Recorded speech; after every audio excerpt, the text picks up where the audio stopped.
Today, a castle that's more like a work of art. I've never seen anything like this. It's absolutely stunning. That's being ravaged by rain, wind and fire. In the long term, we've probably got about £50 million worth of work to be doing. This beautiful building was very nearly lost forever. I'll be following the team rebuilding a 400-year-old lead roof. Every hit's where it needs to be. Yours is dead straight, mine's like a snake's backside. Just like a big jigsaw. Bringing a rare arts and crafts mural back from the brink. If the flake has fallen, we can't put it back, but where it is lost, we will recreate it. And restoring some glamour to the grand entrance. It's 18th century, so I don't want to break it. From castles to stately homes, Britain boasts some of the world's most glorious buildings. But I think it's magnificent. Nuts, but magnificent. With hundreds of years of history. Why was it hidden under a floorboard? How did it get there? But our heritage is under threat. Some of the 300+ rooms are completely derelict. Come with me to see some extraordinary buildings being saved. Look at the scale of this. It's vast. Meeting the craftspeople dedicated to their rescue. 59.5 minutes of preparation, 30 seconds of glory. And witnessing the skills and passion needed to keep these incredible places alive. I'm leaving something behind that's going to last longer than I am. It's a good way to make a mark on the world. For us all to visit and enjoy.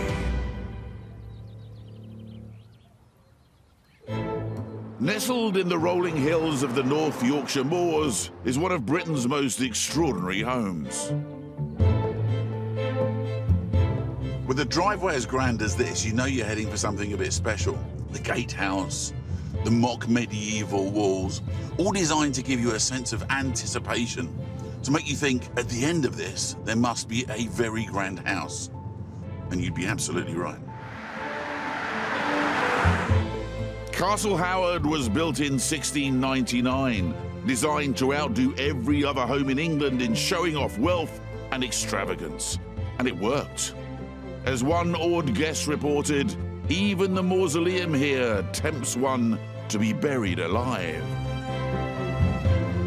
So when a film or television director wants a posh and glamorous location, this place is always near the top of the list. Most recently in the body-stripping drama Bridgerton, back in the 80s, reflecting the life and loves of the aristocracy in Brideshead Revisited. Drama is in the DNA of the building. It was actually designed by one of Britain's best playwrights, and there's a sense of theatre everywhere.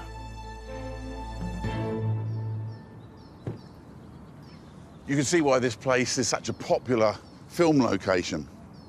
But it has had its fair share of real-life dramas too. In fact, Castle Howard has only survived thus far by the skin of its teeth. It was one of the first estates in the country to be opened up to the public. And to stay open, it needs urgent repair. Crumbling stone and leaking roofs are now threatening to damage some of the most extraordinary interiors in the country.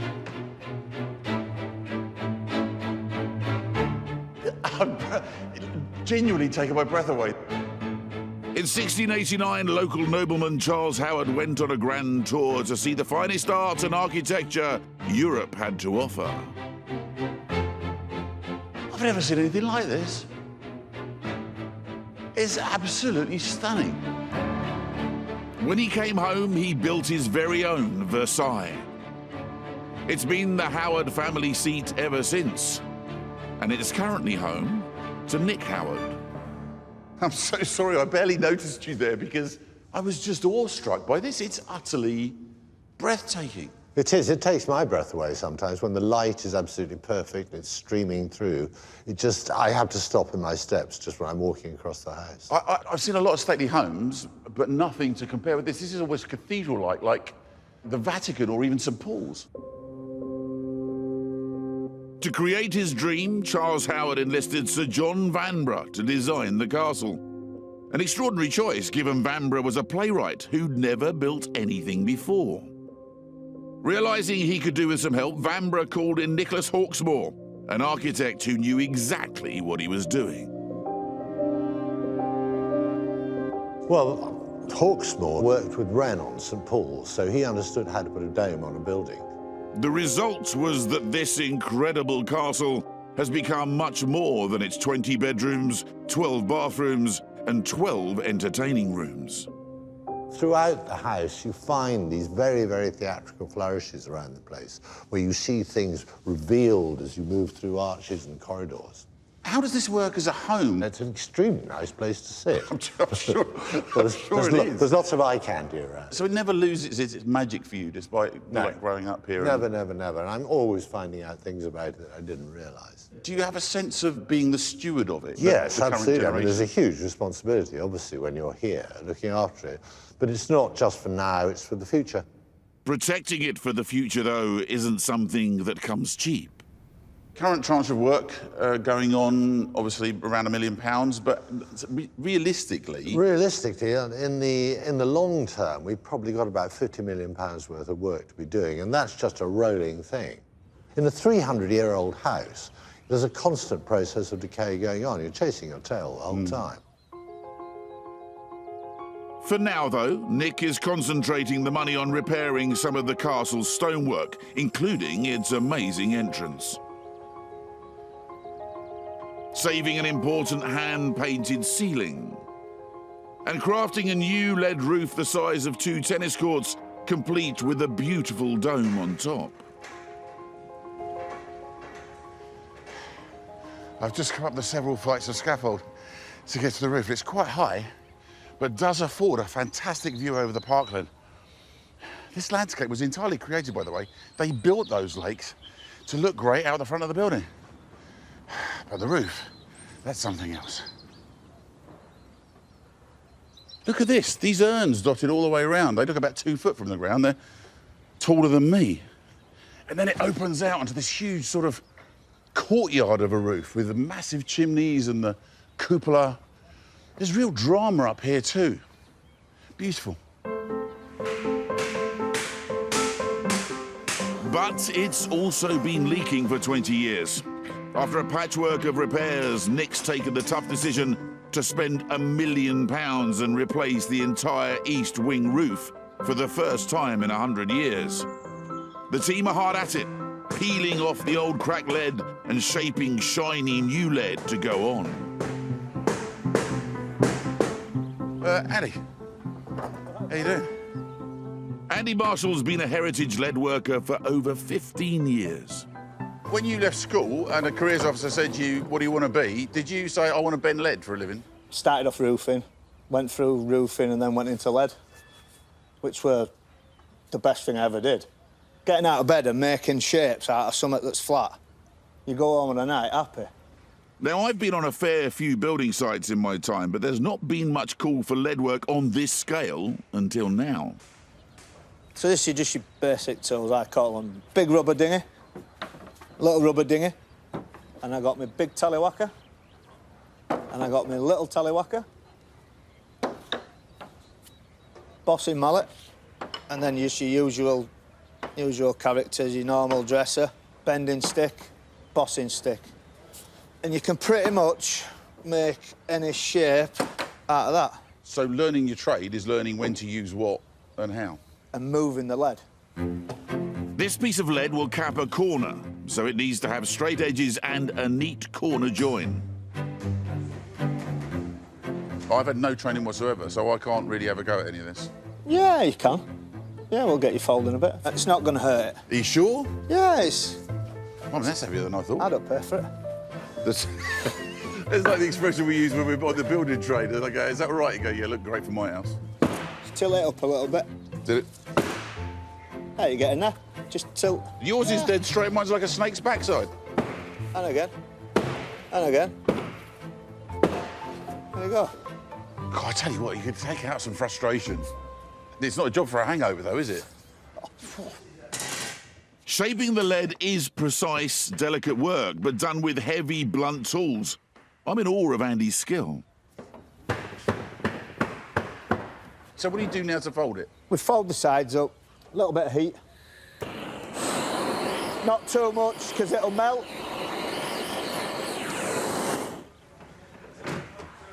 Just get your bottom of your corner in. A A few taps later, Andy has a seamless rounded corner with a lip for the rain to run off. Happy days.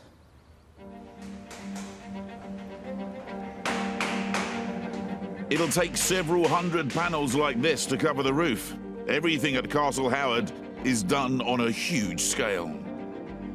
From the classical domes on top to the museum-like halls below, wherever you look, there are reminders of Charles Howard's grand tour of Europe. But here's the problem. This house wasn't built in Italy. It was built on a hill in North Yorkshire. And the weather can be brutal. It's a constant battle to keep the damp out and stop it damaging the house's precious contents. With murals flaking and carvings crumbling, this is a rescue operation on a vast scale. And it's a race against time to get the new roof on. Set in 9,000 acres, the amount spent in building Castle Howard would equate to £20 million today.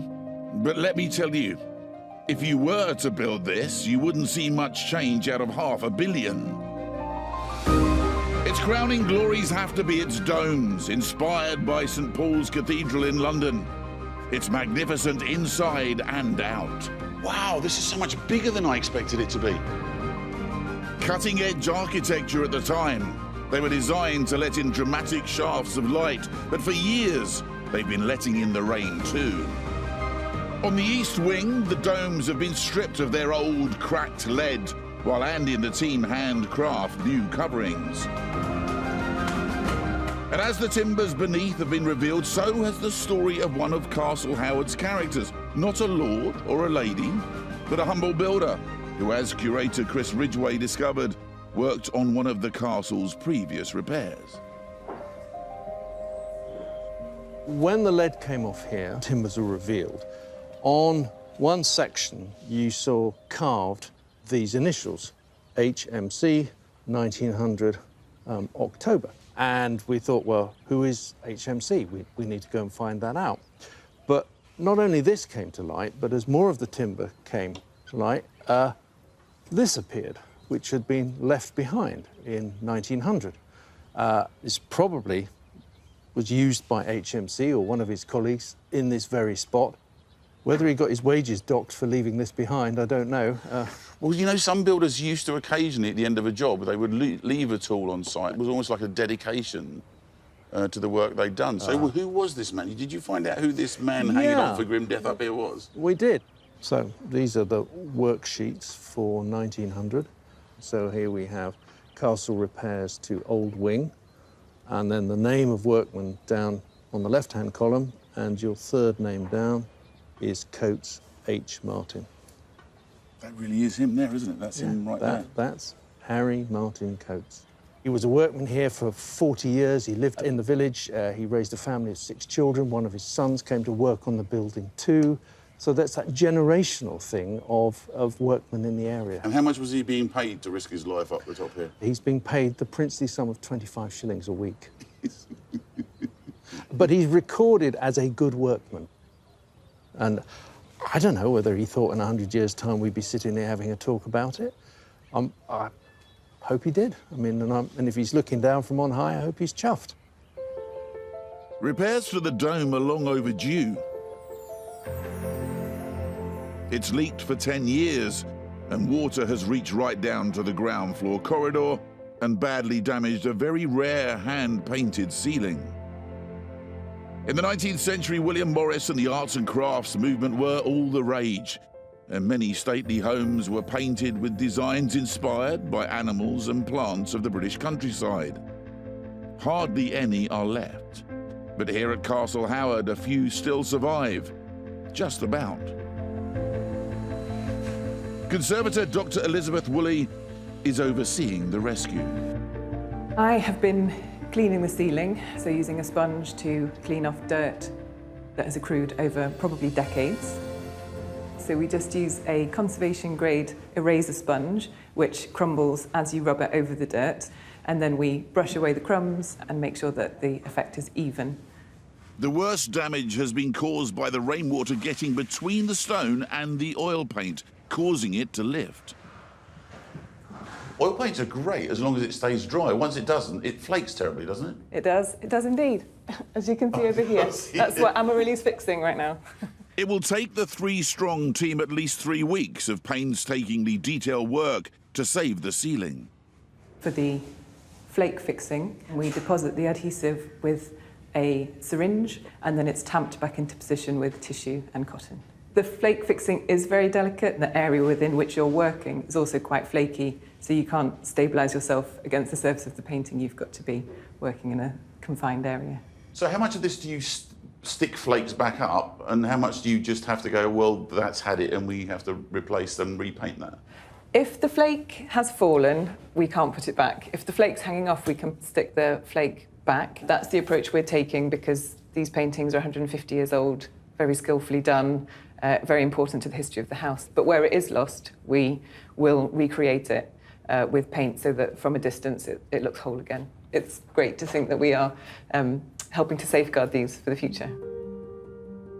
While the delicate work to save the ceiling continues inside, outside, much of the east wing roof has now been stripped. But the old roofing lead has far from finished its usefulness.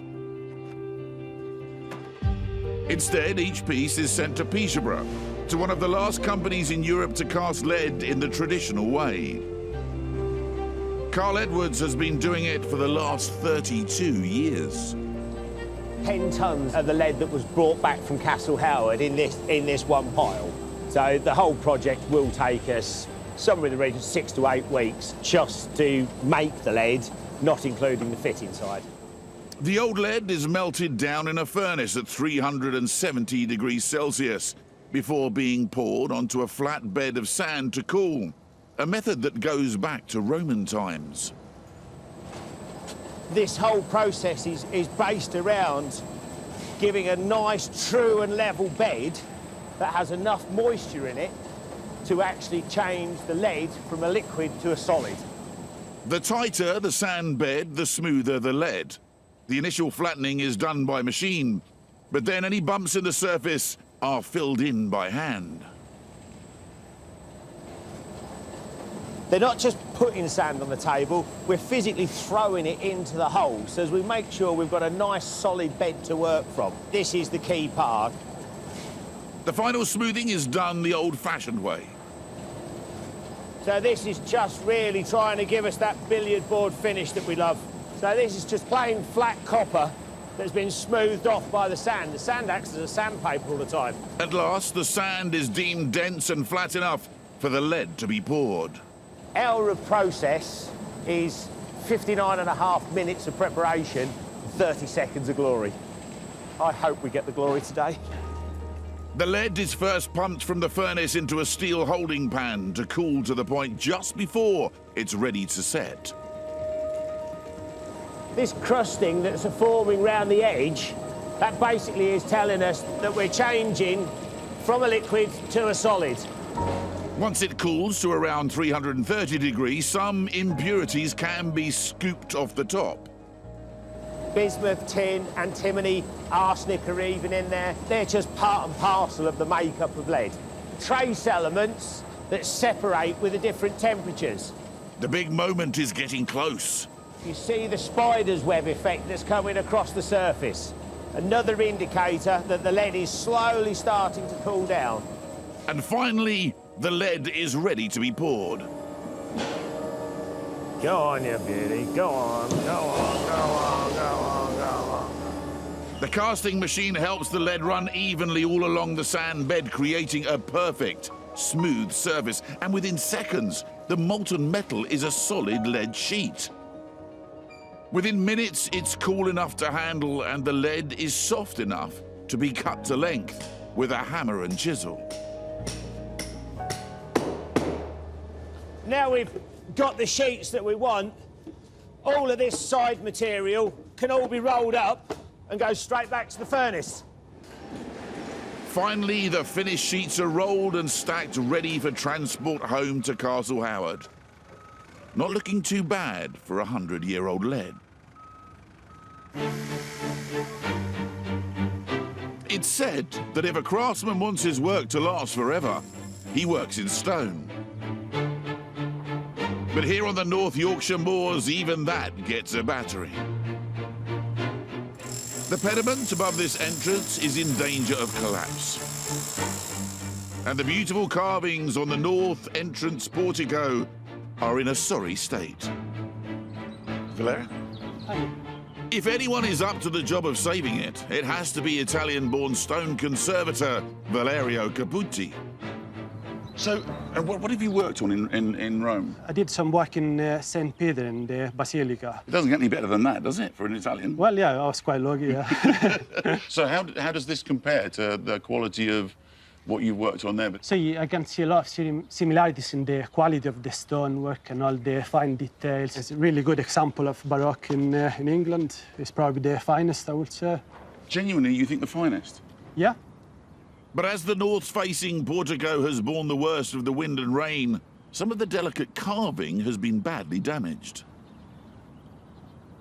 We're going to do some recarving on part of the frieze. So if you see on the right-hand side...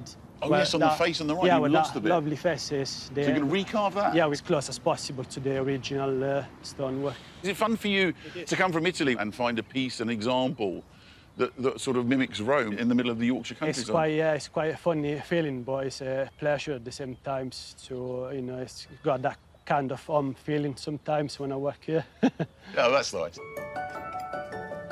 Inside the arts and crafts corridor that was damaged by leaks is shaping up. It's taken a month to reattach all the loose flakes, and now it's time to start retouching the painting. We've now stabilised the paint, so the flaking should stop, and where the paint is already lost, and you can see the white plaster underneath, those losses are being disguised so that from a distance, the pattern is uninterrupted to your eye. It's like completing a jigsaw puzzle where half the pieces are missing. Luckily, though, the pattern repeats itself. Nicole starts by filling in the background colours before building up to the intricate design. This is the first stage of trying to integrate the losses that are here, which is just to knock back the small losses with a little bit of pigment. So I'm putting on a mixture, actually, that we made specifically. They are compatible with the original materials, but you would be able to remove them.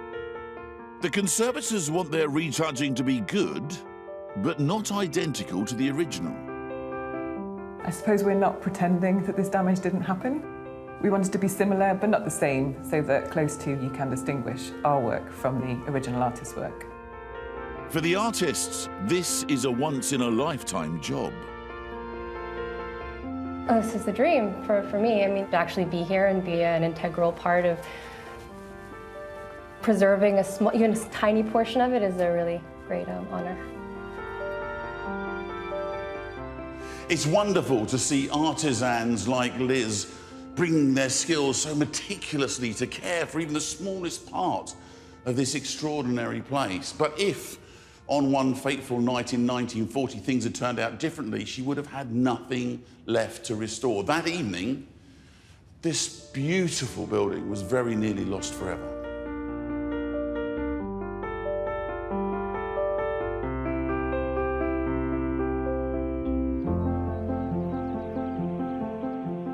Castle Howard in Yorkshire is one of our most opulent buildings.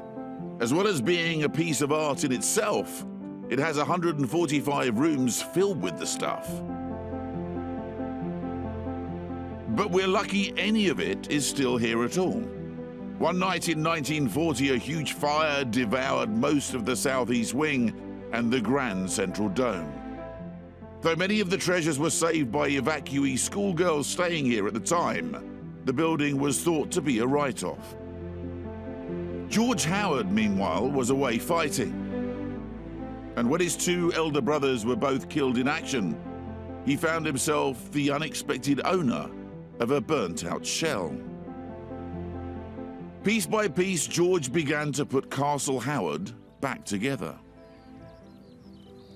Your father is an extraordinary man in that, you know, he absolutely dug in. Well, you're spot on. It was in a terrible state when he got back. When I was a child, it was all open to the elements.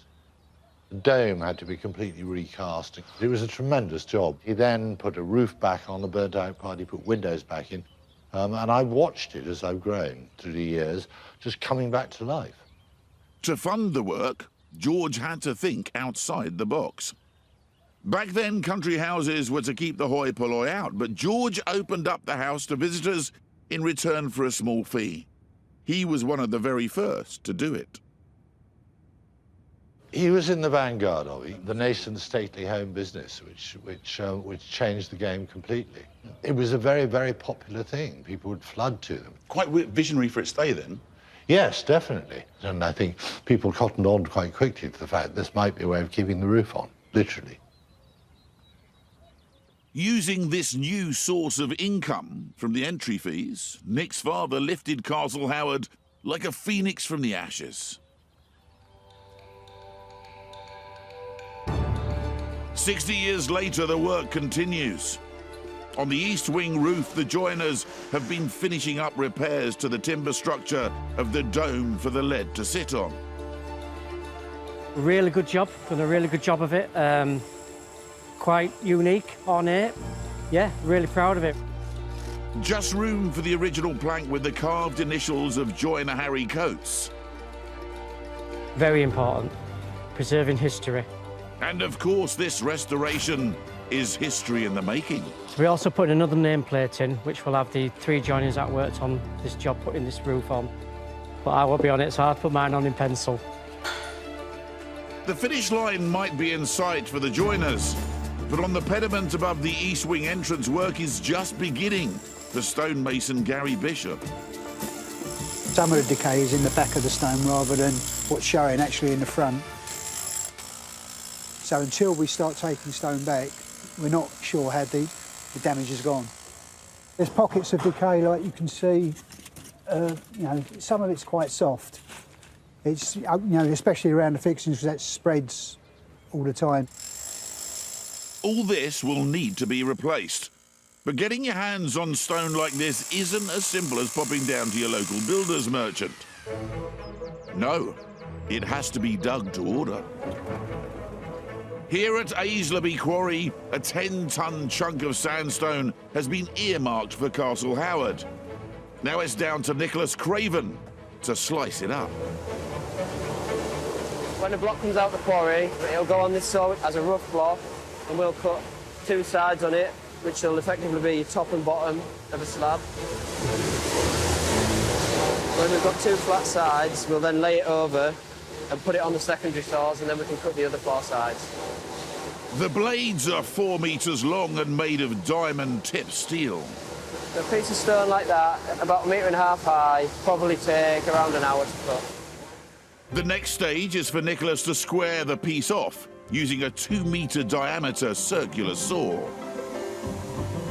So I'm just making sure that the blade's not going through too fast, there's not too much friction being caused, just everything's running smoothly.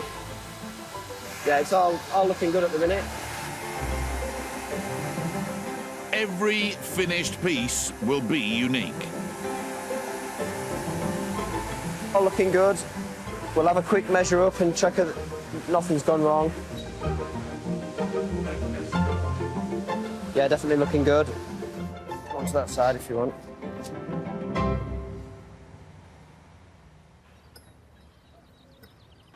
On site, the stone is handed over to masons Liam Kelly and James Holmes for hand finishing, using methods unchanged since the castle was built. 90% of the tools and the techniques are still the same. It's how it was supposed to be done, and it's how we still do it now. So one more time, that's a... Combi square. OK. That one? A bull-nose chisel. This one? That's just a 2-inch tooling chisel. OK. That's what they call a pencil. You don't want to throw pencils away, do you, when you've still got a good amount left on it like that? Cost a fortune. Now, you've got horizontal lines drawn on your face there, but yours are on the diagonal. So what's going on with that? That's correct. Every elevation on this building, as you can see, has got a different tooling mark. There's your hit and miss tooling, there's your diagonals, your horizontals, and it's just to match best around it. What did you call this, hit and miss? That's a hit and miss, yes. That is just go with the flow. Just like make it up as you go along? Make it up as you go along, OK, yeah. so how hard do you have to hit it? Not hard on this, it's quite a soft stone. Oh, yeah. You're not looking for any straight lines, you're not looking to be uniform. Put your chisel down, hit it, and that's hit and miss. The name hit and miss makes it sound easy. It's anything but. Flick the chisel as well with your wrist as you're doing it. So, you've got to roll your hand away as you go. That's it, yeah, just flick it away. It's quite satisfying, isn't it? It is, yeah. Yours looks a lot better than mine does. Practice. Practice makes perfect. Well, that's the thing, really. I suppose if I was able to do it first time out, then it wouldn't be a skill, would it, that you've learned over the years? Yeah, it takes many years. Meanwhile, Valerio's at the front of the building starting the delicate job of rescuing the north portico. All builders used to say the mortar is like the lungs of the stone. It's quite similar to carving with clay. It's quite intricate, but it's also the part I enjoy most. So obviously I have to try to replicate all the lines and the details, which has been lost over the time. There's one section that was too far gone to save. So Adam Beaumont's creating a replacement using the other end of the portico as a guide. I'm producing a mirror image, the opposite to what I'm looking at now. So I'm trying to flip it around in my head at the same time. I'm roughing out the basic shape of the carving, which is hair flowing into a ribbon with a knot. And then once I've got the shape, I can work in the flowing bits.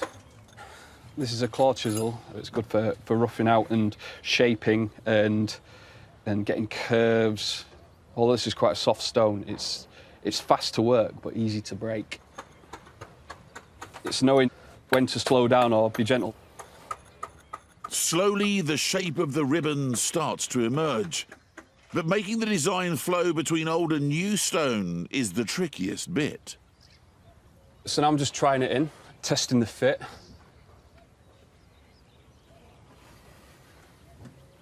These bits need flattening off to pair in with these. But, you know, I'm glad that there's too much on there rather than too little. I'll probably fix it in, make sure it's secure, and then do the finishing touches in situ. The stone will be fixed in place with a steel dowel inside for extra strength. It's a nerve-wracking job.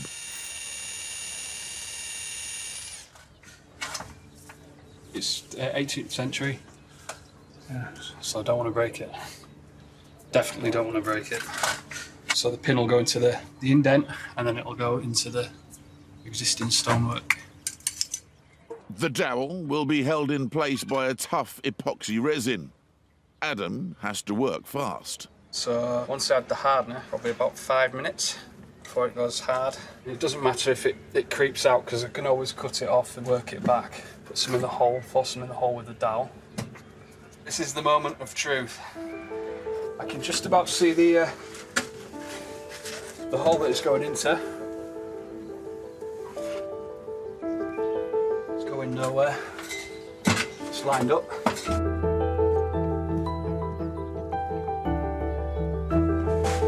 we go. 5 minutes later, the glue has gone off, and Adam starts the detailed work armed with a finer chisel and a lighter mallet. Because there's less stone now, there's more pressure to get it right. Just finishing this one stone will take another full day. But as my mum always says, if a job is worth doing... And once it's finished, hopefully, you won't be able to tell that it's a new piece.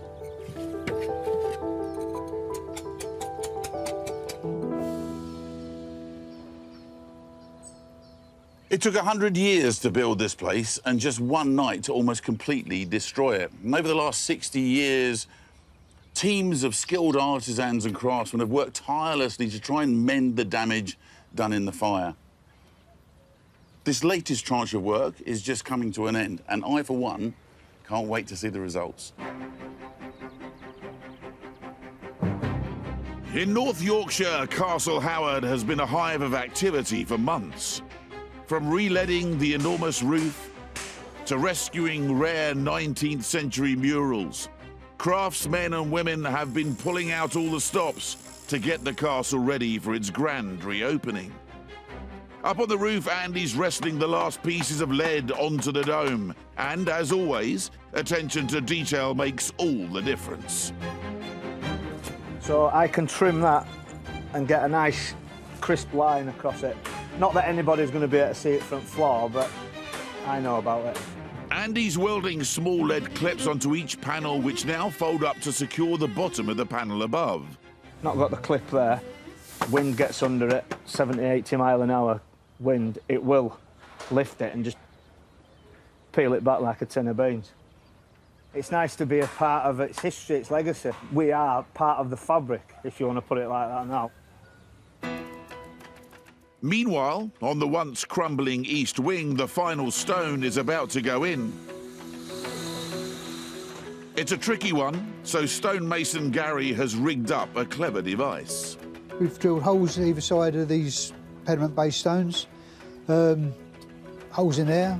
We've got stainless steel dowels. Dowels go into the hole. Once the stone is in place, we pull the string and the dowels go into the holes. There should be here long after I'm gone. The holes are filled with a quick-setting epoxy resin. This glue will go solid around the dowel, which stops the stone from moving. Well, you're getting close to the wall. How close are we? About 20 mil. Keep going in, John, if you want. This last stone will see Castle Howard's roof complete. Just break the string off. And with the scaffold gone, 6 months' work can finally be displayed. Quite looking forward to the grand reveal.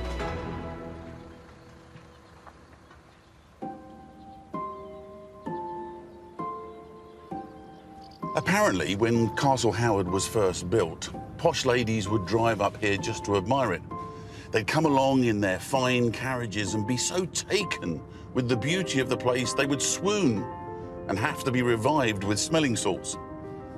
These days, a cup of black coffee does it for me, but you have to stay. It still takes your breath away. This magnificent castle is safe for another 100 years. A year ago, this building had real problems. Leaking roofs, peeling paint, and crumbling stonework. Not anymore. Thanks to an army of artisans and the passion of Nick Howard. Morning, sir. Morning. And here we have it. Well, it's magnificent, isn't it? Doesn't it look good? And you must be pleased to have all of that scaffolding gone. Oh, heavens, it's like being in a cage for the last God knows how long. But no, we're out of the cage now and we're free. The portico that for months has been wrapped in scaffold in a sorry state has emerged renewed with sharp lines and intricate detail. You must be very proud of this. It's extraordinary. It's what gives the sort of sense of joie de vivre to the house, I think. One of the ladies had lost her hair. Yeah, she's been to the hairdresser and she's looking fantastic again. Well, how wonderful that you actually, I can't tell which one was the original and which one's been replaced. You can't see the joint. And that pediment that had pretty much dissolved looks fantastic. Yes, it's great to see it back. At the beginning of the project, I don't think any of us realised quite how much stonework would have to be done. But now we have a completely new roof, we have stonework redone. It's looking pretty good. Inside, the rare hand-painted ceiling, which was in danger of being lost forever, is now good for another century, at least. This is the most beautiful ceiling, and they've done such an amazing job on the restoration, haven't they? Because none of it looks super new. No, it sits within the kind of faded elegance of the original. I think for me, one of the privileges was seeing the people who do the restoration and the care and time and patience that they show in doing it. It's extraordinary, isn't it? It is. The people who are doing the restoration have probably got exactly the same intent as the people who made it originally. They love what they're doing, they're craftsmen, and it's beautiful to see. That's the thing, the love of it. They have as much joy in this building almost as you do as the owner. Well, I think that's one of the things that keeps the whole place going, that everybody who's involved in it, in one way or another, falls in love with it. One of the things I love most about the work here is the attention that has gone into what most people will never see. The roof and dome that were leaking and threatening to destroy the treasures inside have been completely transformed. Leadman Andy didn't just make them watertight, he made them works of art. Wow, it's beautiful, isn't it? You've got to remember all of this was just flat lead beaten into shape just by his will and his tally-thwackers and the various other tools that he has, making these wonderful shapes, the rolls. There's a vent here, a curved vent, all taken from flat lead and made into these wonderful shapes. Very clever. It's a joy for me to see it up close, but for Steve and Andy, it's good to step back once in a while and see it how most of us will, from the ground. You're proud of it? It looks well. It's one of the first times I've seen it. Yeah. With the full scaffold down, because you're always trying to have a look through, trying to get through all scaffolding poles and take a decent picture of it, but it's looking well. But it's all solid now? Yes, it's all solid. It's rewarding, very rewarding, seeing a finished product like that. You know, something that's going to stand for hundreds of years, you know, and you've put your effort in and done it and kept it alive for other people to see. So when you're old and doddery, will you bring the kids up here and go, I did that roof? Well, I said to Mrs, I says, we'll go to Castle Howard and I'll show you a few of my roofs. She says, you already have on pictures and things, but I think she sees enough. She gets tormented with me stories and... Yeah, like... but I reckon your grandchildren will come up here and you're like, do you know, Grandad did that roof? I think it's beautiful, guys. Well done, well done. It's thanks to the skills of people like Andy and Steve that Castle Howard will be around for us all to enjoy for centuries more. What they've achieved here over the last year or so is incredible, but there's still a way to go. There's a continuum of repair going on when you get a building this old. There's slow progress continuing, and hopefully one day it will all be back, but it'll be well beyond my day, I think.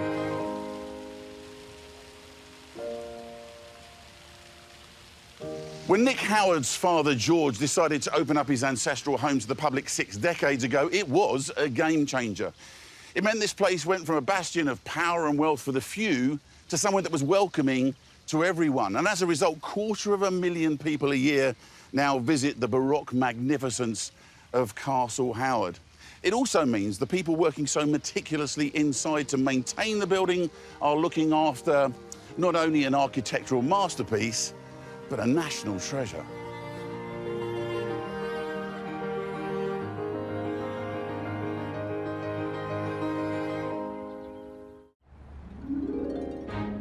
Everyone loves a visit to the seaside, and Brighton has always drawn the great and the good, royalty included. In the late 18th century, the dandy and decadent Prince Regent, later to become King George IV, made it his home from home. For him, it was a party town. One of George's contemporaries wrote that he could drink, wench and swear like a man who always preferred a girl and a bottle to politics and a sermon. Plainly a man who enjoyed his R&R, he was looking for somewhere to stay and somewhere to throw a party. And so he built what has become one of our most beloved, opulent and quirky buildings.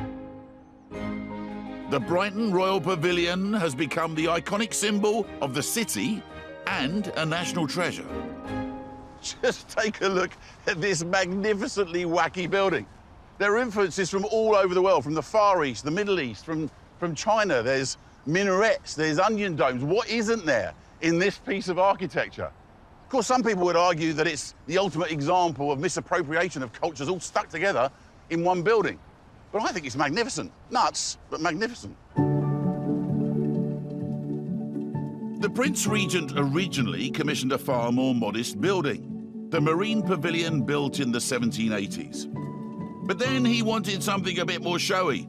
So in 1815, he asked revered architect John Nash, famous for his work on Buckingham Palace, to pimp the design adding domes and minarets and enlarging it to create the fantastical version we've come to love today. The problem is, it's falling down. Let's face it, it looks like a building that should be somewhere tropical, not on the windswept English coast. But before any restoration work can begin, the whole of the north end has to be encased in scaffold. It's odd-shaped, it's delicate, and it's the job of Dan Crook and his crew to wrap it. Having spent some time around the building, it suddenly occurred to me this is not the easiest building in the world to scaffold. No, it's not, no. Shape-wise, it's incredibly difficult. Yeah, that doesn't help, but to be honest with you, the majority of it is that you just can't touch anything. It's such a fragile stone. It just takes a bit more time. What's different about this scaffold, then? Because the roof is so soft, the whole structure's sitting on 4 towers on the corner of the parapets. All the weight goes through them? Yeah, the idea is that that will take the weight of the parapet, spreading it down the whole building.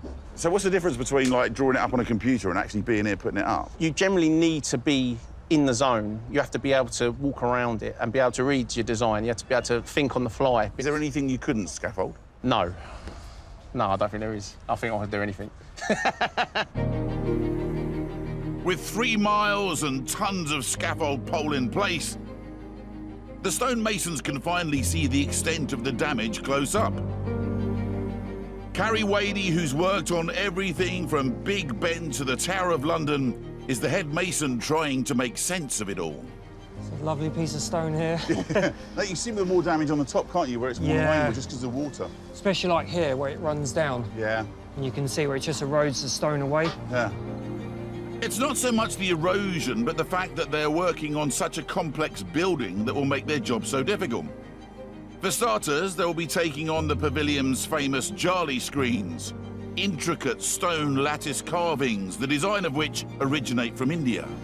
And this is what I wanted to show you, is the Jarley screen, where it's really heavily eroded. It's literally dissolving, that panel. You give it a rub, it looks like it's almost sand. Yeah, you can see that in just areas, it's just crumbling away. Why are some stones really badly damaged and others aren't? A combination of water damage and wind. And this being a pierced panel, it just rushes through and wears the stone away naturally.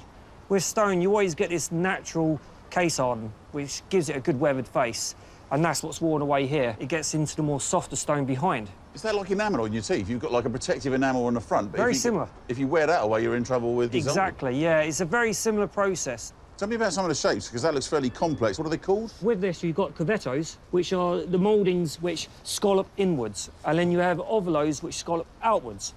And then you've got a combination of the fillets running across here. And then you work these into the cusps, which almost form part of the eyes. When you can no longer tell your obulos from your curvettos, you know it's time to call time on the old stone.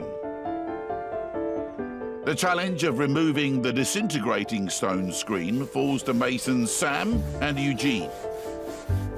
But it's a delicate operation. As long as we take down parts of it and keep an arch underneath all the time, it should support itself right till the end. On bathstone, it's so soft, so we can use a normal wood saw to cut through small sections.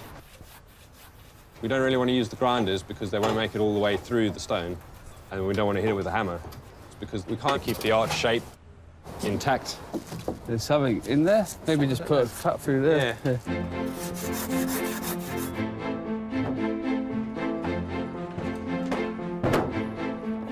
Beyond repair, the crumbling stone ends up in the skip.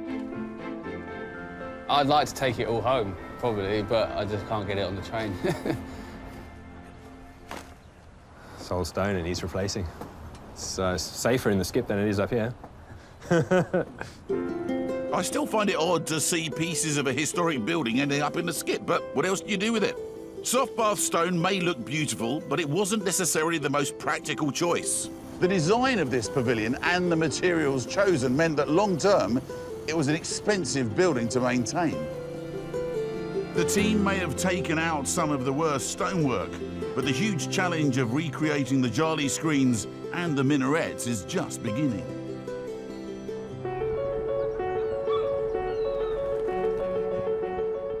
On the south coast of England, the 350,000 visitors who come to Brighton Pavilion every year might not know that it's disintegrating in front of them.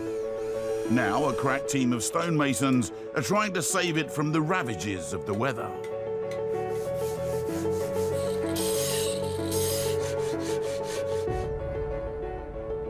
Built as a party palace, outside it's a beautiful mishmash of influences from India and the Middle East.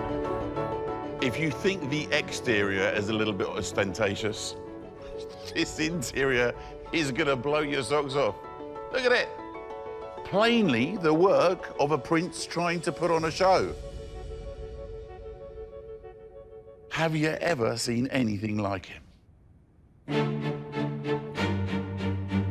Much of this flamboyant display of overstatement has already been restored to its original 1820s glory. From silk wall coverings to silver leaf detailing. David Beavers, as keeper of the Royal Pavilion, is overseeing its restoration to how the Prince Regent, who became King George IV, would have had it. So which room is this? Well, this is the saloon, formal reception room, which has been here since 1787. The opulence is astounding. Yeah, it is. He didn't spare the horses at all, did he? No. It's one of the richest rooms in the building, this, and it's been restored now, as it was in 1823. Sort of taking it in, it's an assault on the senses, isn't it? I mean, I was first struck by all the gold, but I've just noticed that the walls are silver or what? Well, it looks like silver, but in fact it's platinum leaf. Extraordinary. You've got platinum on the wall, so did the original silver tarnish? Yes, it did. It did. What did he do? Well, he just replaced it. Because he didn't care about money? He didn't care about money. Yeah, it's completely overwhelming. I mean, it's so rich that it takes the breath away, really. It does. The vases and various different urns and things around the edge, are they originals? They're all original to this room, and this is why this room is so extraordinary at this particular moment, because most of the objects here are on a 2-year loan from Buckingham Palace. Why did they end up at Buckingham Palace? They ended up there because when Queen Victoria decided she no longer wanted to live here, between 1847 and 1848, everything, absolutely everything, was stripped out of this building, including 40 fireplaces, which were jemmied off the walls. Returning the pavilion to its original splendour has been a huge and expensive task. In the saloon, the silk walls were recreated using an original watercolour to inform the design from which new silks could be woven. There are 12,000 platinum motifs, all applied individually by hand.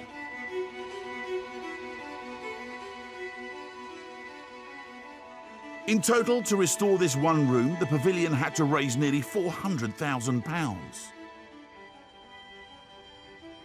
What sort of timescale does something like that take for a room? Well, the serious restoration of this room started in about 2008, and it took about 10 years.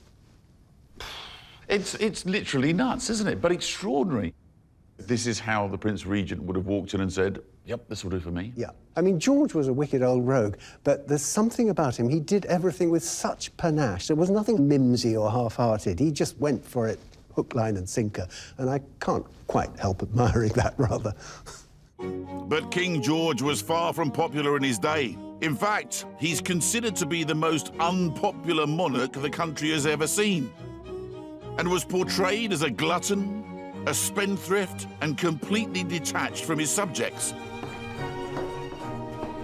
George knew he was absolutely reviled by the public, so much so that he had a tunnel built between the palace and what was the stable block, so he didn't have to encounter anyone. I might get one of these built to my local corner shop.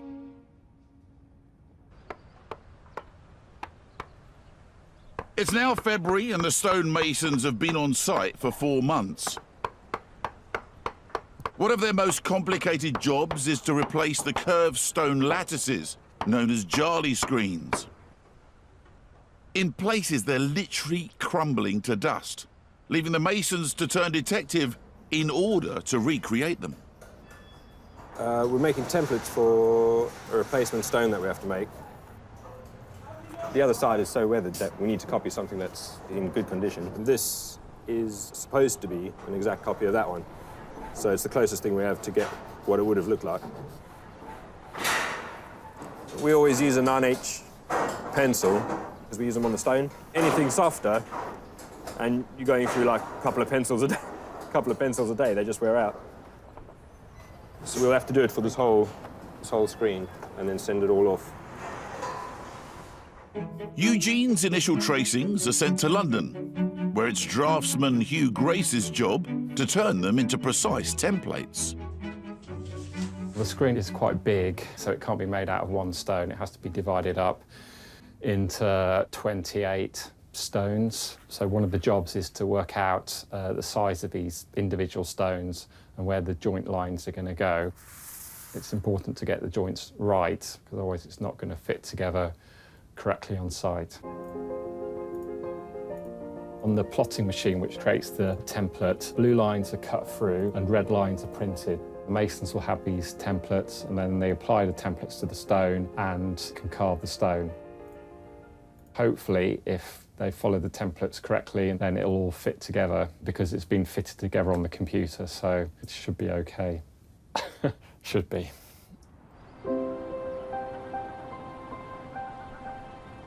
Recreating the Jali screens is just one part of the challenge. The masons are also trying to save 4 of the minarets from collapse. Well, it's a lovely view up here. On a day like today, it's amazing. I see when the wind's whistling and it's raining, not so much fun. Exactly. And one of these minarets, which I can see this side and on the far side there, is particularly badly worn. Yeah, once again, it's wind erosion. Being how high we are, it's literally whipping through and just wearing it away. Does it move much? Because it felt like the whole thing was moving when we were coming up the ladder. Yeah, they do tend to sway in the wind. Yeah, so you can see that's actually moving. But it's moving. Given the building wobbles and the rain comes in horizontally and you're on the top of buildings quite often, why'd you do it? To be a stonemason, you need to be passionate. You need to enjoy your work, enjoy the carving, enjoy the training and the history of the buildings that you work on. I presume, though, because it's such a specialist skill, you're well paid for it. Nah, we get paid less than bricklayers. That can't be true. It's true, absolutely true. And that's where the passion comes into it. You wouldn't be a stonemason for the money, but... That's nuts. It's a specialist skill. That's ridiculous. Part and parcel of it. You get into it because you're passionate about it. Carrie's team of passionate masons is 6 strong. With months of work still ahead of them, they'll need a constant supply of new stone. And that comes from a deep hole 100 miles away near Bath. Simon Hart is the man in charge. So this is Harton Park Underground Quarry in Corsham, Wiltshire. It's the oldest operational Bath stone mine dating back to the 1920s. It covers approximately 50 acres and there's probably over 60 kilometres of passageway here. We've still got consented reserves of over about 1 million tonnes, so it's going to be here for many years to come yet. The stone is extracted by what can only be described as the mother of all chainsaws. The blade, or bar as it's called, is 1.7 metres long. Brian McKinley is the lucky operator of this beast. What we're doing is, we've got the heading, and a heading normally consists of 10 cuts. 6 horizontals, 4 verticals. I try and do 4 lower ones, horizontals, flip her over, top horizontal, do that on each side, and then just do the verticals. So Brian's just flipping the bar around now, so he's just about to start performing the vertical cuts and get them in place. So this is quite a critical part of the process. There is a potential risk that the blocks or stones could actually fall out of the face. As the huge blade slices through rock like a hot knife through butter. On the surface, you'd be blissfully unaware anything was happening at all. At the moment, we're 20 metres below ground, and just above us, there's actually houses. Occasionally, we do actually get comments from people up on the surface that they can hear noise coming up through the rock. Cuts done, they now need to break the huge blocks away from the rock face. And the way we do that is using what's called a hydro bag, which is 2 sheets of mild steel, seam welded together, and it gives us this pillow effectively. We're going to push this into one of the cuts, and we're going to inflate it with high pressure water. The gate's just turning on the bag machine, put some pressure into the bag, where we go up to a maximum of 45 bar. That'll take us up to 800 tons thrust, and that will be enough to snap them off of the back. It takes 5 minutes to inflate the bag. And if you've got your fingers in your ears waiting for a loud bang, think again. A lot of people think there's going to be some sort of explosive force, and there isn't. You quite often don't hear anything at all.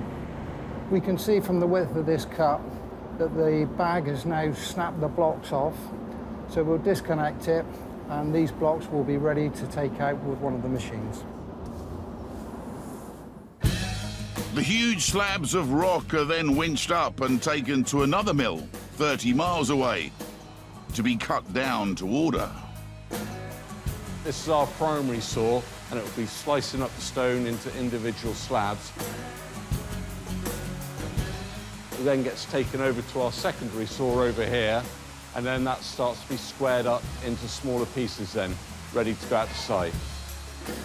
For the Brighton job, it requires about 45 tons of raw material, and that's then being cut up into over 300 individual pieces of stone.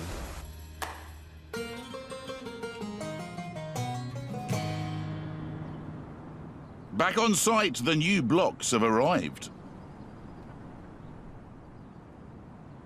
Each and every one holds the solution to a different problem. And working 70 feet up, today masons Ben McKinnell and Asher Dunn are taking on the weathered mullions around the top of the north minaret.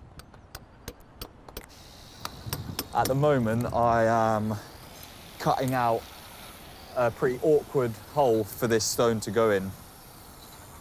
Because it's on the ceiling, essentially, it has to be locked in a certain way, so it's a little bit more difficult to cut out. I can't really go too heavy on it either because the stone's quite old. So if there's any like damage inside it or like cavities or cracks or anything like that, I don't want to make any of them worse.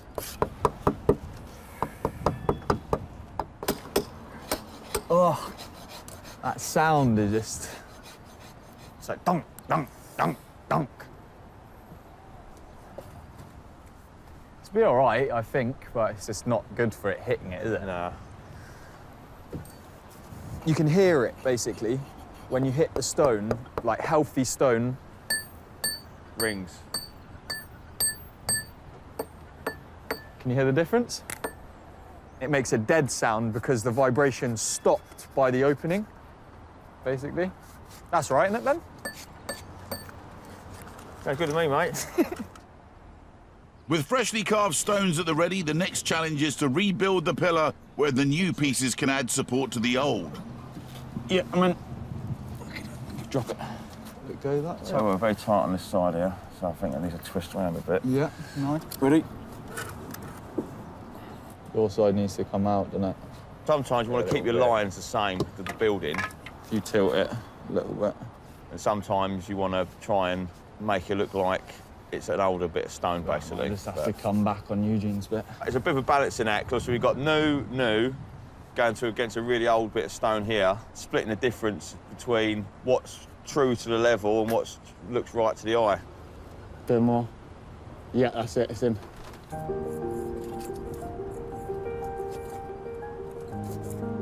Work on a building like this is glacially slow by the very nature of the skills being practiced. I'll be back to see the transformation 6 months' work actually brings to this incredible place.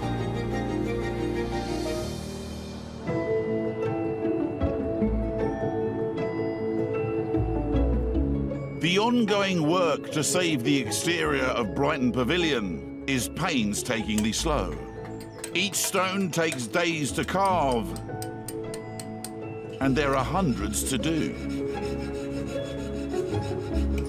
In a place like this, every decision about its restoration has to be carefully considered. I say in a place like this, but then there is no other place like this.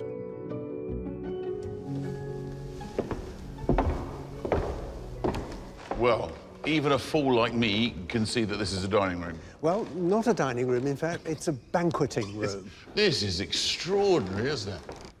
Absolutely incredible. From the chandelier is just amazing, and with a huge dragon at the top. One of the most splendid chandeliers, perhaps the most splendid chandelier ever made. It's 30 foot high, weighs a ton, made by Perry and Company, the greatest chandelier makers of the time. Absolutely extraordinary. You can't help looking at a table like this and thinking of all the wild parties and the extraordinary guests that must have sat at this table. The great loves of George's life were music, food and women, and this place kind of sums all that up. There's nothing like this anywhere in the world. It's completely unique work of art.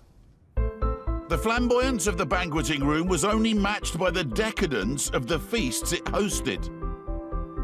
Serving George his huge banquets required a very special kitchen, and here it is, considered one of the greatest of its day. But there's no point in having a great kitchen if you don't have a great chef. So George employed the renowned Marie-Antoine Carême, considered the first celebrity chef and probably the world's greatest. Though George was unpopular with Carême as his chef, people still wanted to dine with him, if only for the gourmet grub. I can show you one of his menus here. It contains 36 main courses and 32 side courses.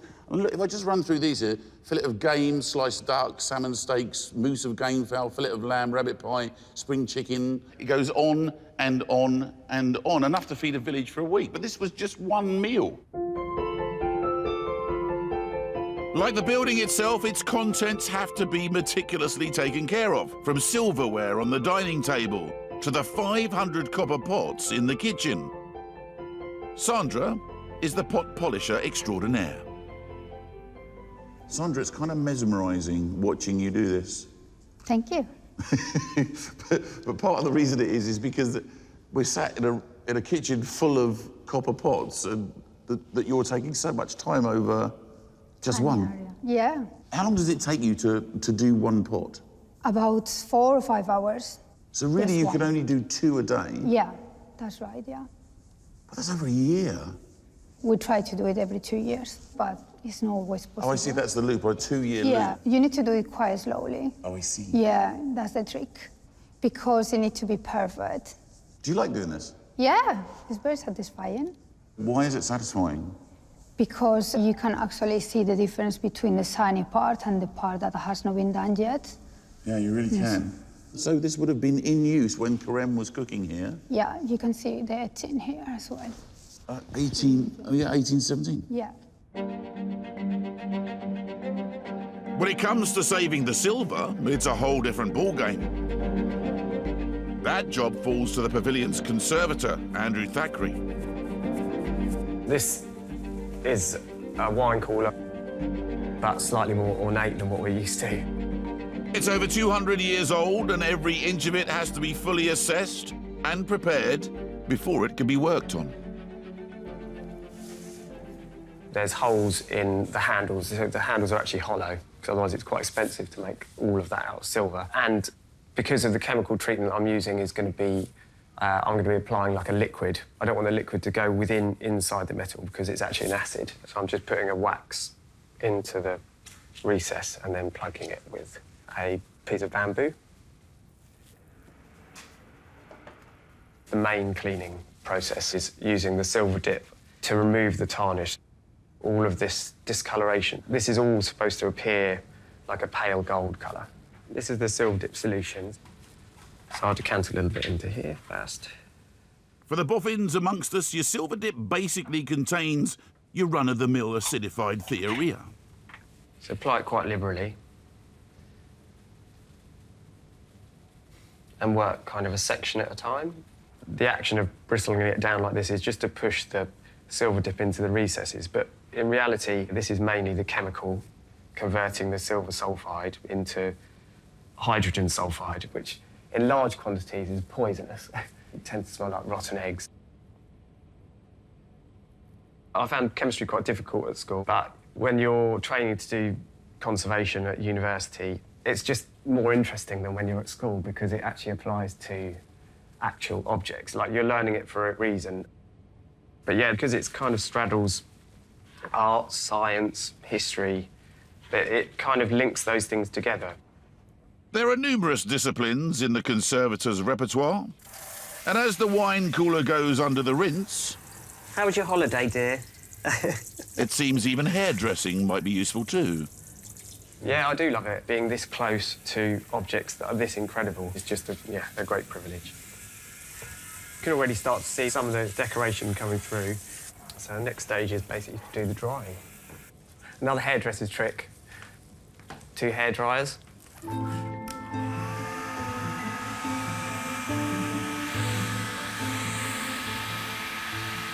So the lacquering is the final process. So I get someone that brush not too much. It's an entirely sort of preventive thing to try to limit the corrosion on the object in the future. All of a sudden, the decoration comes out to you.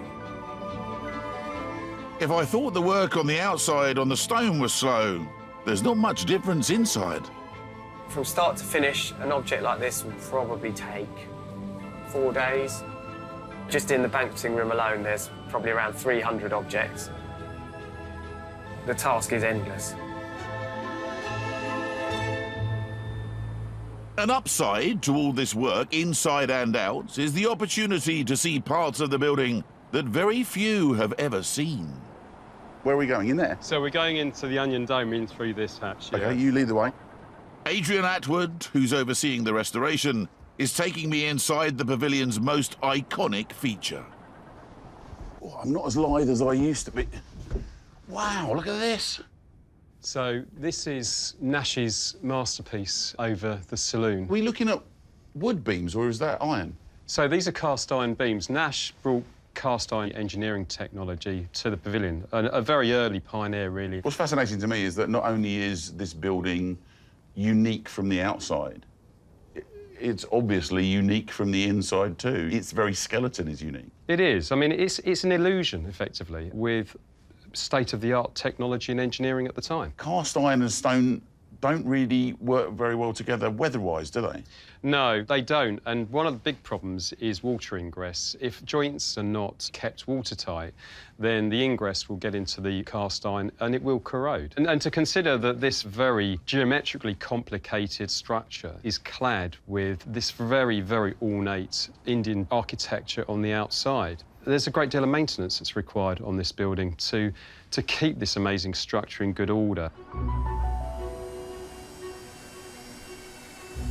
Outside, the work continues apace as the masons use the precision-printed templates to carve the 28 new stones for the Jali screen.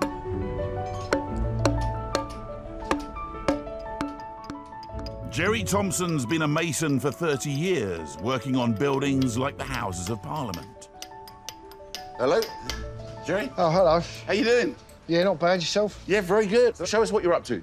OK, so I'm just doing the final process on this moulding here now, which is using a bull-nose chisel. And that makes the actual curve of the design. So I've already roughed it out, this area here, using a flat chisel. Now I'm just finishing it off with this now to get the curve.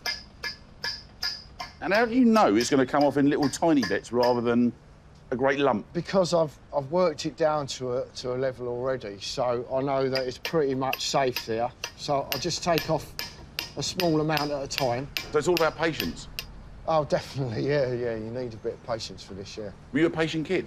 No, I'm not patient now. You're not really? I mean, even in this, you know, I have to get into a mindset to do it, really. That's why I'm out here, not in there with the others. A bit of banter doesn't really go down that well. Does it not? You don't like to be disturbed? So you're happier with stone people carved into buildings than you are with real people? Yeah, pretty much, yeah. Can I have a go? Yeah, you can have a go. All right, let's have a look. Just to see how hard to hit it. So do you want to come through here like this, just run over that? You see that mitre there? You can finish that off if you want. Just come from both ways, and then you've left your mark Yeah, let's hope it isn't too much of a bark. Just continue with that there. You can see where I've started. Yeah. All right, so now I'm going to go gentle at first because I want to know. Oh, I see. Yeah. Blimey, that really is. It is pretty soft, isn't it? Yeah. Yeah. Ooh, I'm nervous about this. No, that's good. That'll be there for good now. I am barely tapping the end of this. That's all right, actually, isn't it? Yeah, that's good, yeah. Do you want to start?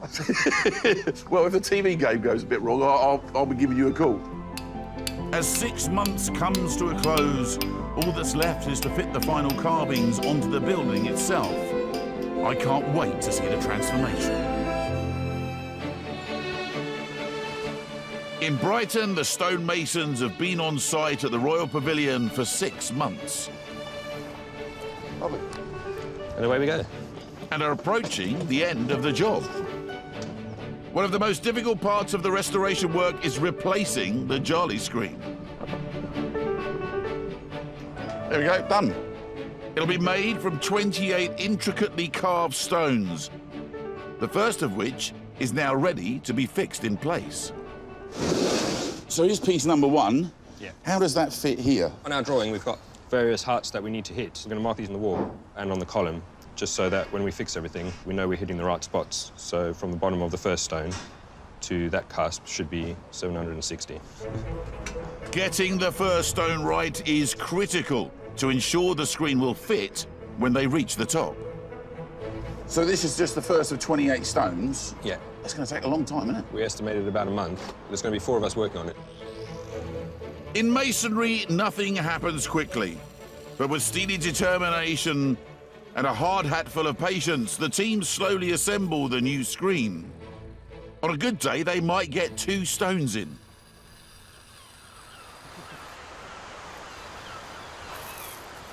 Two weeks later, they reach a crucial stage. We're getting to a point where they're starting to meet each other. So if they have gone in wrong, they're either going to overlap, they won't meet in the middle, or one's going to be higher than the other. I don't think this way isn't the right way. We've done all the measurements we can, and they should line up.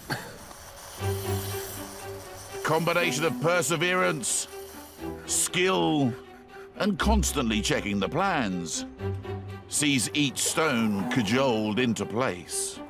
I don't know why, but that's like tight to the back now. We're right. Yep. Masons do tend to fuss about half a mil, like 60 feet up in the air, where no one's ever going to know. Stay there.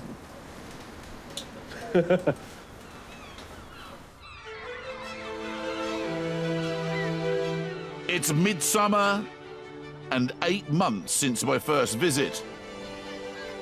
I'm back to see the fruit of everyone's hard work. Look, no scaffold. I can't wait to see all of it now that it's unveiled. Free from the clutches of its metal frame, the famous silhouette of this extraordinary building once again dominates the city skyline. On the roof, where the 4 towering minarets were once worn, weathered and wobbly, they're now repaired, renewed, and standing proud. This is the minaret that the lads were working on. And I can see the stone mullions that they replaced. Looks great. Absolutely fantastic. Gentlemen, admiring your handiwork? Yeah. Pleased with it? Very pleased, yeah. I mean, it's very clear which bits you've replaced because of the colour difference on the stone, but that will change over time. Yeah, it'll weather down nicely, and hopefully in time you won't see it too much, but also some architects like to see the new stone and the old stone and the difference. Honest repairs. Honest repairs, they call it. Is that what they call honest repairs? Yeah. I mean, those ones over there are already weathering down on that column. You can see the colours slightly changing on a few of them. Yeah, you can actually, can't you? So how do you feel walking away from a job like this on such a spectacular building, knowing that you've played your part in keeping it going? Yeah, that's why I became a stonemason, really, to work on buildings like this and, you know, do something that's going to last. Be part of the history of the building now is, you know, makes you feel good when it's all done. And that minaret will stay up now, we hope.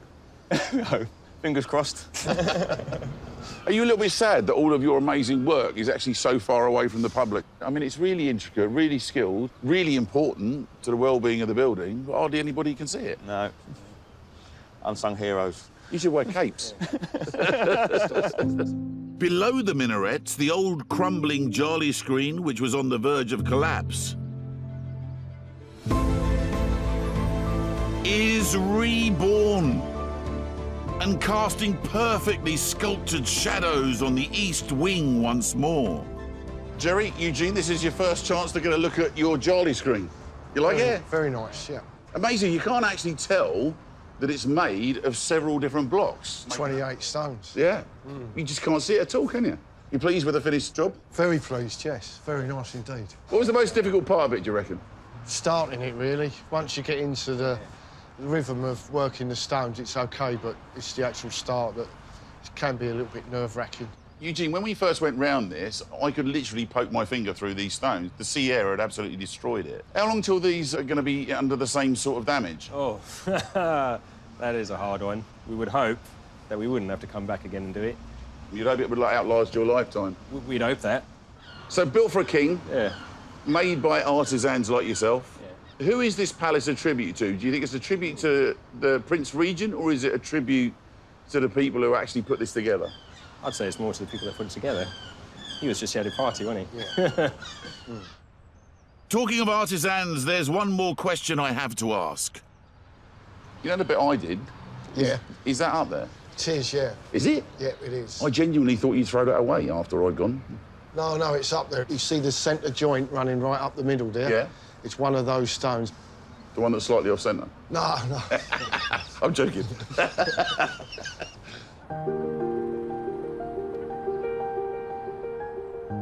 Here's the thing about the Jarley screens. They really don't belong here. I mean, they're an Indian design sat in the Sussex countryside.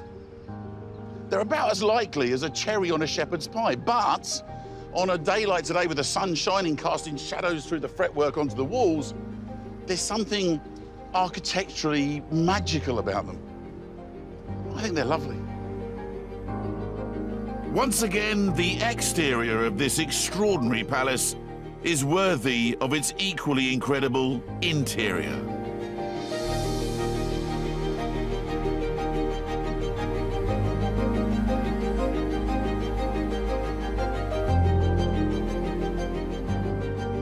What's marvellous about being here at this moment in time is that because Buckingham Palace have let back all the bits and pieces and all the silver gilt has been polished up, here we have a banquet setting as it would have been when this place was first built, and it is, well, it's sparkly and over the top and beautiful and kind of magnificent, isn't it?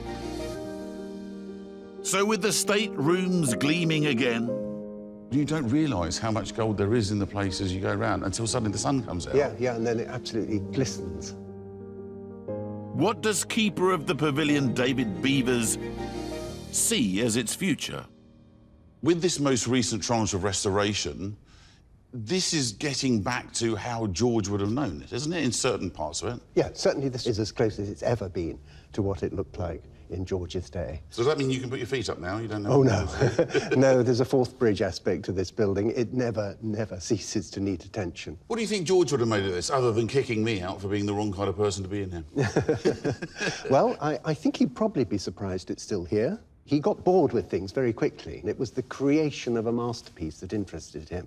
But I'm sure completely delighted as well. He is the greatest of all royal patrons, and you tend to find that royal extravagance always ends up to the public benefit in the end because we can enjoy the results. So his excesses and his profligacy and all the things that he was hated for in his lifetime have actually resulted in some of our finest buildings that we treasure today. Absolutely, yes. Yeah, we owe him a great debt.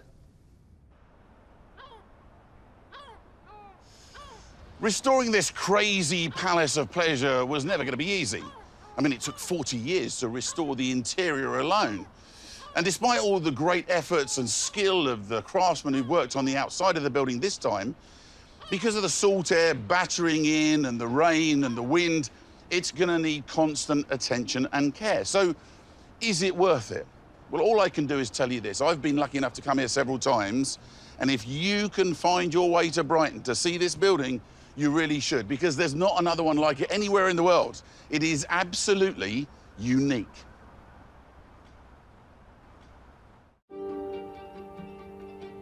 I think it's fair to say that the English and the Welsh haven't always seen eye to eye.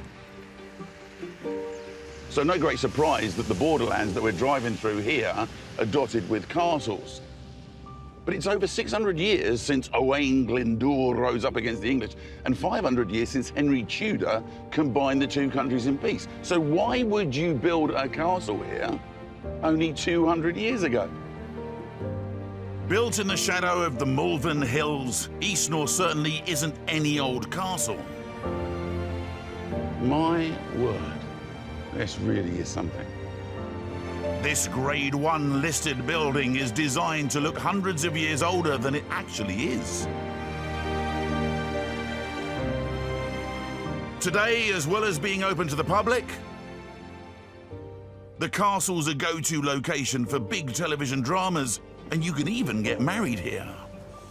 Hello there. It's also home to the family of James Harvey Bathurst. Well, I'd like to say something sort of pithy and learned and interesting, but I'm taking my jaw off the floor at the moment. What an extraordinary place. Yeah, well, it's designed to impress, so you've reacted exactly as my ancestors hoped you would. It's beautiful, isn't it? Well, some people don't think it's beautiful, but it's certainly impressive. I think that's the right word for it, but I like it very much. It's a fairy tale castle, isn't it? Yeah, I think you're absolutely right. So if you look from the Malvern Hills down onto Eastnor, you'd think that's an ancient castle, an ancient family. So it really was showing off? It certainly was. Can I have a look inside? Please do. Come on. Started in 1812, it took 250 men 6 years to build this place for the first Earl Somers, and in today's money, it cost him the best part of £40 million. But for that, he got 15 reception rooms, 21 bedrooms, 16 bathrooms, and a lakeside setting with 300 acres of deer park. As we go up the stairs, you'll see this is the chap who built it, who is a distant ancestor of mine, and using money that he'd inherited over years, and from his rich wife. Where should we start? Let's start in the Great Hall. Wow. It's very high, apart from anything, is the first thing that occurs to me. And quite Italianate with the arches. I think it started off with a sort of very plain medieval look, and then in 1865 they decided to make it Italianate. Big space? What did you do with it when you were a kid then? We had a lot of fun in here on rainy days. We used to bicycle round, play badminton. We often had to put a coat on, but it was quite a useful indoor space. A sort of hard play area, not a soft play area. I love the idea of you going round and round in bicycles when you were a child. It was good fun.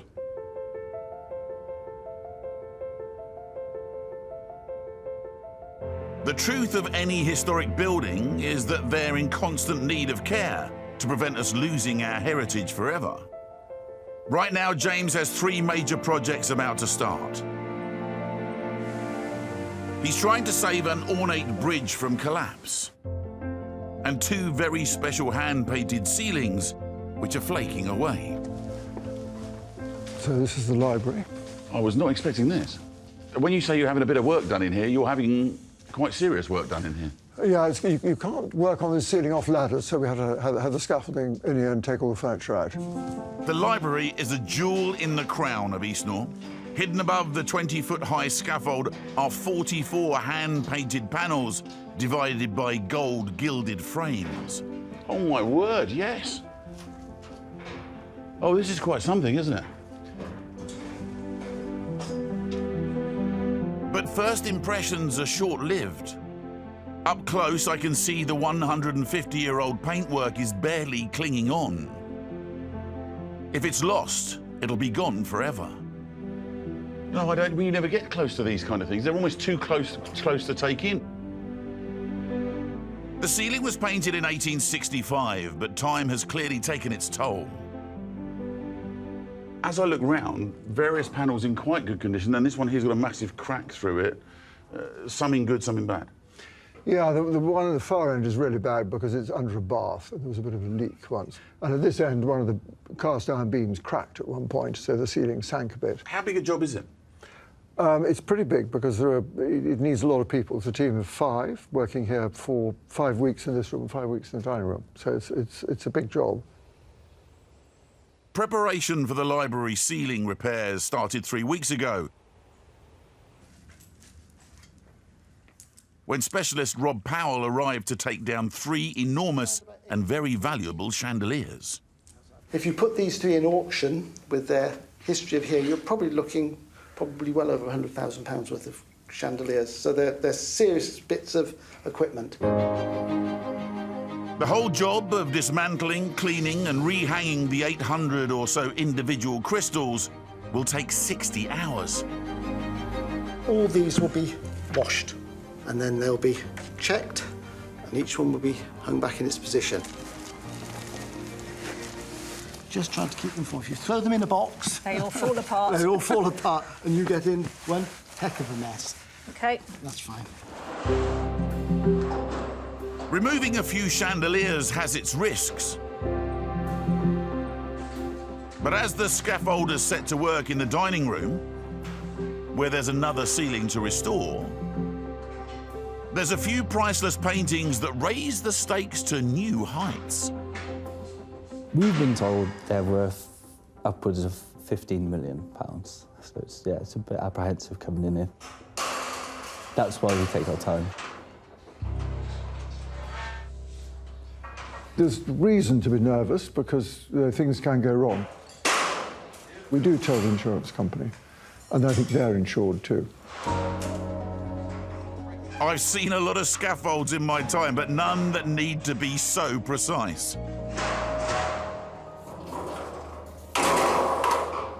It's a pretty quick process. It's quite scary. And if I was to damage it, probably get DCM in the post, don't come Monday, P45. Job done, painting still intact. But what do they think of the ceiling? Yeah, it's nice. Bit different to what I've got in my house. Artex. Nothing wrong with a bit of texture, but at Eastnor things are a little finer. Even though it may be a mock castle, it's very precious. This building, at first glance, does look like a defendable medieval castle, but it wasn't its purpose. It was literally just to show off how much money the family had. This was, in its time, the equivalent of buying yourself a Lamborghini and parking it outside a huge pad in the south of France. It's much classier, though, isn't it? Oh, I could live here. They wouldn't let me, but I could live here. At least I'll get to see its ceilings restored and its bridge rebuilt. Nestled in the Malvern Hills, Eastnor Castle's undergoing some major restoration.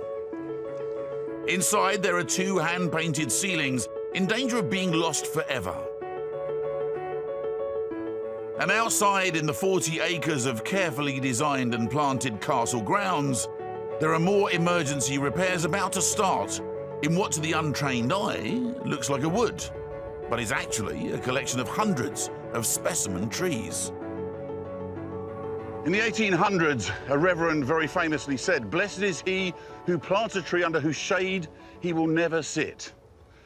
The chap that planted this entire arboretum knew he'd never see it in all his glory. He planted it for future generations, for us. That is true altruism. The Victorians loved collecting trees from around the world.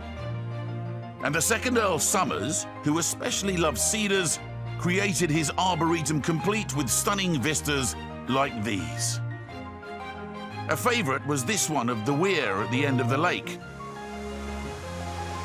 which included at its centre a handcrafted iron bridge. Dominic! Hello! Hello! 150 years later, the bridge is in danger of collapse, so James has enlisted iron expert Dominic Grosvenor to save it before it's too late. I've come to have a look at your bridge. Well, what do you think? Okay, is it cast iron? No, it's wrought iron. It's wrought iron sitting in the most horrendous damp and shaded environment. You don't get any wetter than this. And it's falling apart with all the usual consequences of rust, and it really is crying out for help. In an attempt to strengthen it, 60 years ago, the original walkway was replaced with concrete. But that's caused both structural and aesthetic problems. On the way in creating the concrete deck, though, we've lost the bottom balustrade all along the side. And in true conservation practice, we would love to restore something exactly as it was when it was first put here. To do that, Dominic would need to remove the concrete, and there's no knowing what he might find. Are you saying in a very nice way it's yet to be negotiated how far you're going to go with it? I'd like to get rid of the concrete. I imagine. Thank you very much. We'll catch up and see how it keeps going. Thank you. In the library, a specialist team are hard at work rescuing the flaking ceiling. Of the 44 panels, 27 are in serious danger of flaking away. I've managed to convince Chief Conservator Ruth McNeilage to stop what she's doing and explain how they're saving the ceiling. And notice, basically sticking bits of paper to the ceiling, you put the paper up there and then you sort of paint through it. So where there's a flake hanging down, if it's very unstable, we put tissue on and we use a material a little bit like wallpaper paste, so you secure the area around it so it's safe. In places where it's not so fragile, we feed the consolidant or glue in with a brush. But where it's particularly fragile, you inject it through the tissue. And then they will work over with a mushroom to make sure it's gone completely flat. What's a mushroom? It's a ball of cotton wrapped in a polyester sheet that doesn't react to anything. Which you can then use as a pad Yes, to press on. yes, Oh, I see, okay. yes. In some places, we use a warm consolidant, and that's made from a sturgeon swim bladder. A what? A sturgeon. We're talking about a sturgeon fish that you get caviar from? Yes, yes. This is it in its raw state. So we heat this up, and as it heats, it softens and forms a jelly. In areas which are in a very fragile state, you can sort of apply this warm, and it feeds through. The warmth sort of helps it to feed through. Who finds out that if you take the swim bladder from a sturgeon, some obscure fish, and boil it down and create something that you can mend a ceiling with? I think that actually in the past, collagen-based materials were used, like rabbit skin glue. Have you heard of that? No. Oh. Science never was my forte. After 20 minutes or so, the tissue can be removed and the stabilised paintwork cleaned. A mix of traditional and modern method. It's extraordinarily detailed work. You're essentially doing that tiny micro work on a ceiling that is massive. It's a bit like trying to mow a football pitch with a pair of scissors. Yes. And why have they all stood on different sized boxes? Because they're different heights, and so they've each got their own personal box with their name on. How brilliant. Do you chat much when you're working, or do you Not on this job, actually. No. Because? Not really, because we're having to concentrate. Right. I'd be terrible for a job like this, then, wouldn't I? While rescuing the ceiling continues inside in silence, outside it's a different story. On the bridge, Man of Iron Dominic and his team have been given the go-ahead to dig out the 1960s concrete. Only now can he really see the extent of the job ahead. The concrete's revealing a lot of rusty old iron and a lot of hidden work that we hadn't anticipated. The centre span that we hadn't been able to see before, which is totally encased, is now revealing the circles that match the other ones. Once you encapsulate something in concrete, it carries on corroding inside. Although a lot of ironwork has rusted beyond repair, Dominic is undaunted. Here we've got a really, really elegant, pretty little bridge, not really able to show its beauty, and we've got the chance to put back the structure as it would have been when it was first created. It's been lost for the last 60 years. To do that, they'll need to restore the main iron spans. Made up of a series of rings and arcs, they've been under attack from the water and the concrete. So they're taken to Wolverhampton, to blacksmith Bob Garlick, who's been working a forge for 20 years. Bob! Hi, Nick. The bridge was in such a state that Bob is having to remake several of the rings from scratch. What does it look like at the moment? Oh, it's literally rebar. We'll draw it down to that section there, and then we'll trim it off, and then it can be curved to the right circle then. Pumping air into the flames gets the temperature up to the required 800 degrees, 3 times hotter than most domestic ovens. What are you looking for in that piece of metal to know that it's ready? Nicer colour. It was only orange then, it's too soft that. End up with the material splitting. It wants to be a nice yellow. With the iron up to temperature, it needs to be beaten into the correct square section. That's an unbelievable bit of kit. And the iron, flattened out, can then be trimmed. I think I'll hold it, you hit it. That'll do sound. Before we can start to make a curve. Give this a little tap with hammer for me, please. All right, Nick. How hard do I hit it? Just a little bit on end, that's it. Less. Not as hard, not as hard. Not so hard. That's it. Again. Whoa, whoa. There's one there. The tools are much better in the hands of an expert. I'll see how much more gently you're actually shaping it than I did. There's a lot more to it than hitting it hard. It's just technique and how you swing your hammer, yeah.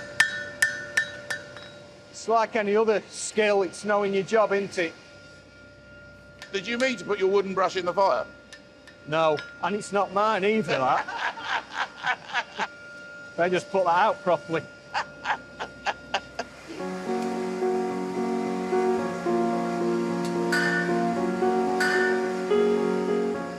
Bob makes shaping the iron look simple. As he works the ring on the anvil with hammer and tongs, I realise that the tools of Bob's trade have changed little over the centuries. So you've got it pretty much to a circle now. You just want to perfect that circle. That's right. We'll shape it to the mandrel. This is the mandrel. Okay. And then we'll flip it over, and then we'll do it again. Because it tends to twist it if you just do it one way. You end up like that instead of parallel sides. Flared, if you go too hard on it. Yeah, I get it. That's it, yeah. Turn it for you. For Bob, it might be like having your 5-year-old help with the cooking. Anywhere else? Just turn him over. It's a bit high there. But we've all got to start somewhere. Yeah. It's such a beautiful thing. It's such an earthy thing to do. I'm getting an enormous sense of pride from having been involved with making something. Yeah. You must have that every day. I do get a lot of satisfaction out of it, I do. The idea that this has been the same, you know, for hundreds of years, I think is a wonderful thing. Isn't that brilliant? No. I don't know why I'm so overjoyed, but I really am.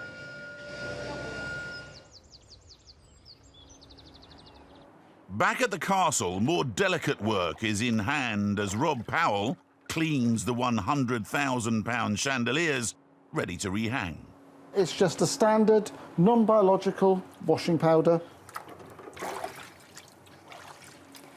Just put them into clean water just to rinse.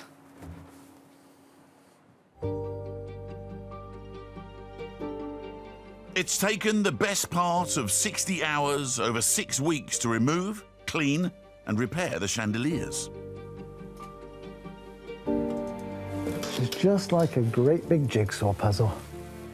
This is where the time goes, dressing it and making sure everything's fitted securely. And this is really our history at its best, isn't it, really?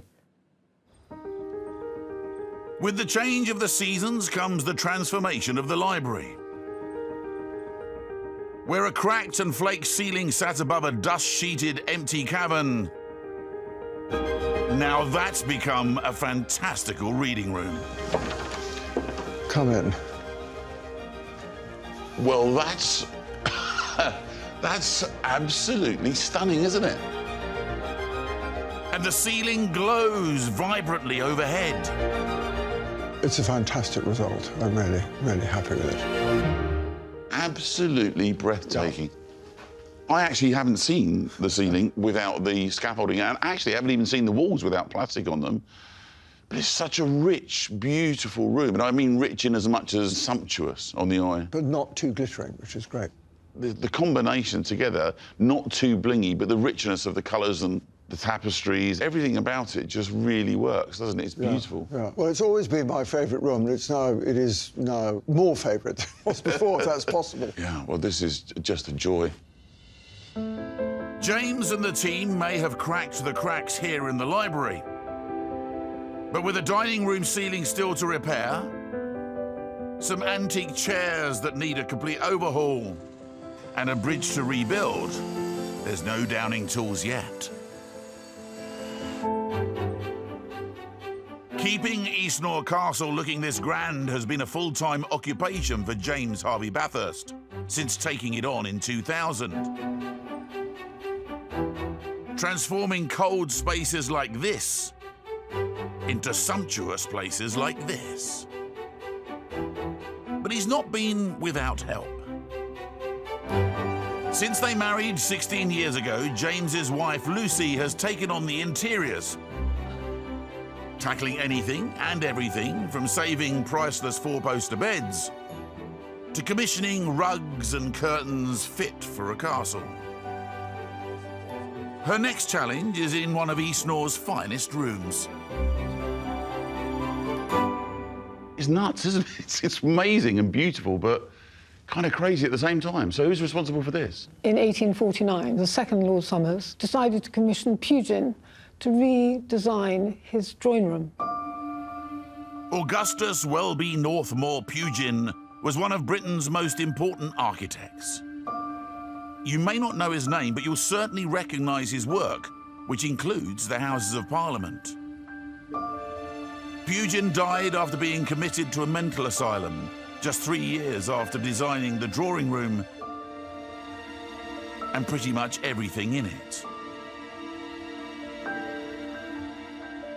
It is perhaps a reflection of the thin line between genius and madness.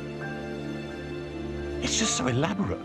I know, it's amazing, isn't it? But James's grandparents didn't really like this room. They thought it was too fussy and too elaborate, and this room was only used as a sort of for parties or for a gathering of sort. There's a lot to look at the sort of eye level, but actually you just keep doing this, don't you? Yeah. No, it's very, very ornate. The ceiling is just stunning, isn't it? I know, it's amazing. That's the thing is, you know, with design, you say, well, don't go too far. I know. But actually, it's a feast for one's eyes, really, I think. So you look after the interiors of the place. Yeah. Do you have a sort of a yearly budget to try and keep an eye on things? On average, I have a budget of about £80,000 to £100,000 a year, depending on the year. That sounds like quite a lot. That's inside and out, which for a building of this size is not an awful lot, because it's just the wear and tear of the fabric of the house. So I can't help noticing that actually the seat on that is looking pretty knackered. Well, that's another project that we've got going, that all of these Pugin chairs have got to be reupholstered and all the braids and tassels and everything redone. Are the artisans around to be able to do this kind of work? Yes, there are specialist people who will make anything. It's just a question of time, lead-in time and cost, of course. The chairs go to London Antique Upholstery in Wimbledon, where Chris Bonnard starts the lengthy process of restoration. Unfortunately, can't save the fabrics, but we're going to do our best to keep all these, conserve all the original nails. So I've just got a blunt, inch-wide chisel, and try and lever them out carefully as I can. Easier said than done. And that one's broken, so... So what we're going to have to do is get some of these renovated, reattach a new steel pin to them. Each chair is stripped down to the frame before the seat can be built back up, starting with new webbing and canvas. It's tricky work. Enough to make you spit nails.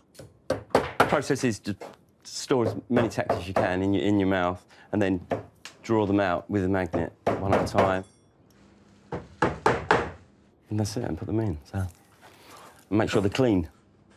That's one I wouldn't recommend trying at home, folks. It's a skilled craftsman who doesn't swallow.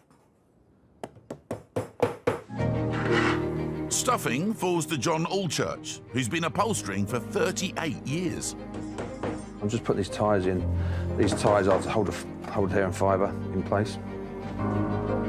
And it starts with coconut husk, which is more robust than traditional horsehair. I'm just teasing, they call it teasing the hair together, OK, at the moment, underneath the ties. It doesn't collapse like hair would. I do put hair in the chair, horsehair in the chair. This, again, this is hair and fibre, bit of both we put in. They're mixed together. And that's going to go in the centre of the chair. Coconut is for the edge, and the horsehair is for the centre, for the softness, to sit on. As simple as that. To take on all 10 chairs will take several weeks of stuffing, trimming, sewing and tacking. My next thing I'll do is I'll put it on the floor and I'll sit on it for 30 seconds. Just feel it, make sure it feels fine. And with the original nails to be restored, their final fabric cover will have to wait.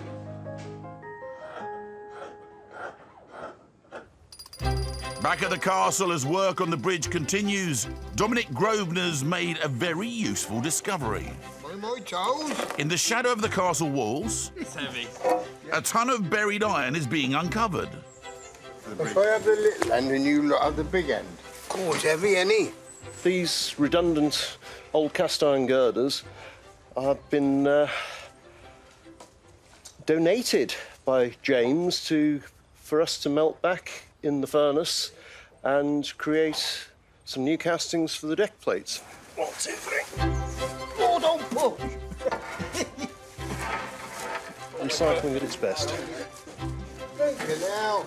With a bit of enthusiastic help from the works department. Who's not lifting? You! Dominic and the iron head 60 miles north to Wolverhampton, and one of the Black Country's longest serving foundries. Smelting since 1853, Barr and Grosvenor do all sorts of conservation, but specialise in making weights and measures. And it's that precision that makes them perfect for this job. Where are we Right, working? we're going over here to the moulding. Morning. Morning. Morning. Here, Dominic and the team plan to turn the old girders into a new walkway for the bridge. Right, what we've got here is a pattern. What is it a pattern for? Right, well, that's going to be the new deck plate. So where you took all that concrete out now, that you're replacing it with footplates that you can see the water through, which Yes, is going to be lovely. you'll be able to see and right there's a series through. of these running across the bridge? A whole set, yes. OK, lovely. What's that made of? Well, the lattice, the Yeah. circles. The red bit. Those are all made from a resin that's poured, and then we've got a timber edge to it, and it's all set on a backing board. The whole thing ends up being in reverse at the moment. Each of the 24 new deck plates will be cast in its own special mould, based on a deck plate Dominic already had. So what we've got here now is sand, resin and binder. In a matter of a few minutes, it will set hard like a little block of sandstone, and that then becomes the hard moulding into which we pour the metal. That will be off in another couple of minutes. Chief moulder Roop, who's been at the foundry for 35 years, is up against the clock. If someone comes in with a really complicated piece, Yeah. is that annoying or is that an interest? No, it's a challenge for me. I can do it. So no matter what it is, you'll always find a way? Doesn't matter. Anything. Anything. I can mold the man.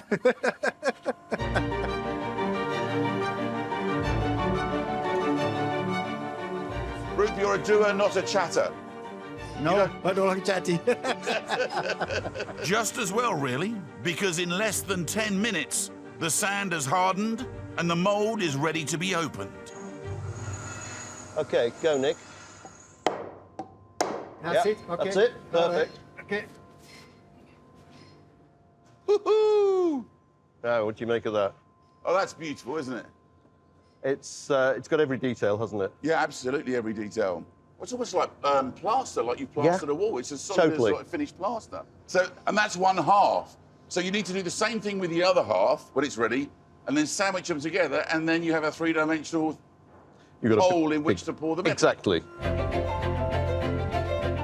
While the mould is completed, Mac, the master smelter, is preparing the molten iron from a recipe of car brake discs and the girders from the castle. Hey there, Mac. Hello, mate. All right? Very good. It's noisy in here, and it's very hot. Yeah. That at the moment's about 1550. How much molten metal do we have in there at the moment? Just under 3/4 of a ton. Wow. At the moment, the furnace is full, but if the discs are damp and wet, then it just spit out at you. It's a very dangerous job. So when your career officer at school said to you, what do you do for a living, did you say, I want to go and work with molten metal? Politician. Mac's experience tells him when the metal is fully molten. Once again, the clock is ticking.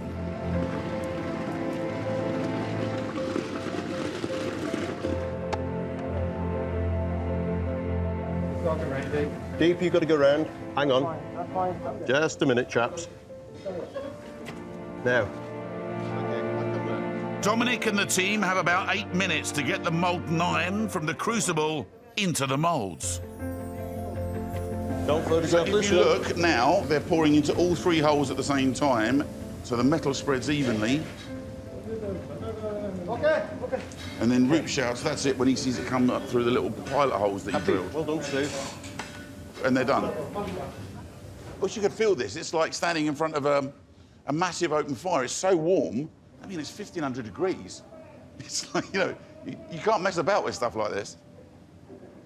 Fantastic. Just let it cool now. We'll be able to break one of these open and show you the end result. About half an hour later, the iron should have solidified. This is the moment of reckoning. What have we got, Nick? As the sand mould is smashed, it reveals its treasure. There you go. That's fantastic. I can't see anything wrong with any of that, can you? Looks great to me. Very clean. You must be chuffed with it. Yeah, and it'll be there forever. It's loud, it's hot, but it's unbelievably rewarding when you actually turn out a piece like that and know it's going to be there for hundreds of years to come. That's right. So, Thank you. Well done. Thank you for your help. Yeah, they go the way more than anything, didn't they? 1, 2, 3. On the estate, steady, steady. Before any of the new tread plates can be fitted to the bridge, they need a bridge to fit them too. Gently over. Straight backs, everybody. The 3 perfectly smithied wrought iron sections have arrived. That's about right. But must go cross-country before they can go in. Sorry, Phil. To get the job done, Dominic's brought back the A-team. We're good. The plan is a simple one. Oh, we've got to unload the metal bars off there and put over the bridge. OK. And then drive the digger up, carrying them on the back bucket and put them into place. Well, it sounds easy, but I enjoy in the digger. Right, straight up. Up. Up. That's all right. There's good. Can you swing? As the lads hang 150-kilo spans over the scaffold. OK, go on down gently. Down, down. You all right, Peter? Can we go down any lower? Yeah. Going down gently, mind your fingers. Fingers, fingers. Getting them to fit proves slightly trickier than they might have envisaged. Right. It won't fit. Yeah, it'll fit. Trying to get that into the back of that slot. It's like fiddle, because it's a bit tight. A few minor adjustments might suggest that the process is all a bit Heath Robinson. Getting rid of a bit of the original, causing us to be a little bit restricted. Watching the sparks. But with a steely determination... Peter, are you in safely? Yes. Or is it Iron Man grit? The spans are forced into submission. That one's in, that one's good. It fits. I think we've proven the technique works. Now all that remains is to top it all off with its deck plates. It's good. Back in the castle, summer sees the final touches being made to the dining room ceiling. It's the sort of final aesthetic presentation. The Pavilion chairs get their last layer of finesse, as well as their restored nails. And as the final pieces of the jigsaw puzzle of a bridge go together... Hopefully they're going to slide into place, like that. I can't wait to see the results of the last 9 months' work. It's summer at Eastnor Castle, the end of a long period of restoration. When I first rocked up here about 9 months ago, everything was covered in snow. And it's been lovely to see the castle go through the seasons. But it's not just the seasons that have changed. In the stunning Arboretum, there was a very sorry-looking bridge which had been covered in concrete. Cue Dominic Grosvenor and his team. Dominic! Hi. Look at your beautiful bridge. Who showed their mettle and literally set it free. What's the word? Elegant, isn't it? It's fantastic. And I love the fact that with the footplate inserts, you can see all of the water running underneath. I think the transparency of it is lovely. Yeah, I love it. The whole thing is, it's uncomplicated. I think that matters. How does it make you feel when you've worked and produced something like this and then you see it back in place? I think it justifies why you're actually in business. Really? It's not always about profit. For the guys who've actually worked on it, it is also there for them to be proud of and to tell their grandchildren and them to visit. And it goes on, passes on into generations, doesn't it? This beautiful bridge now suits its setting as well as it ever has since it was built 200 years ago. But I'm also eager to see the changes in the castle itself. In the incredible drawing room, the Pavilion-designed chairs were long overdue an overhaul.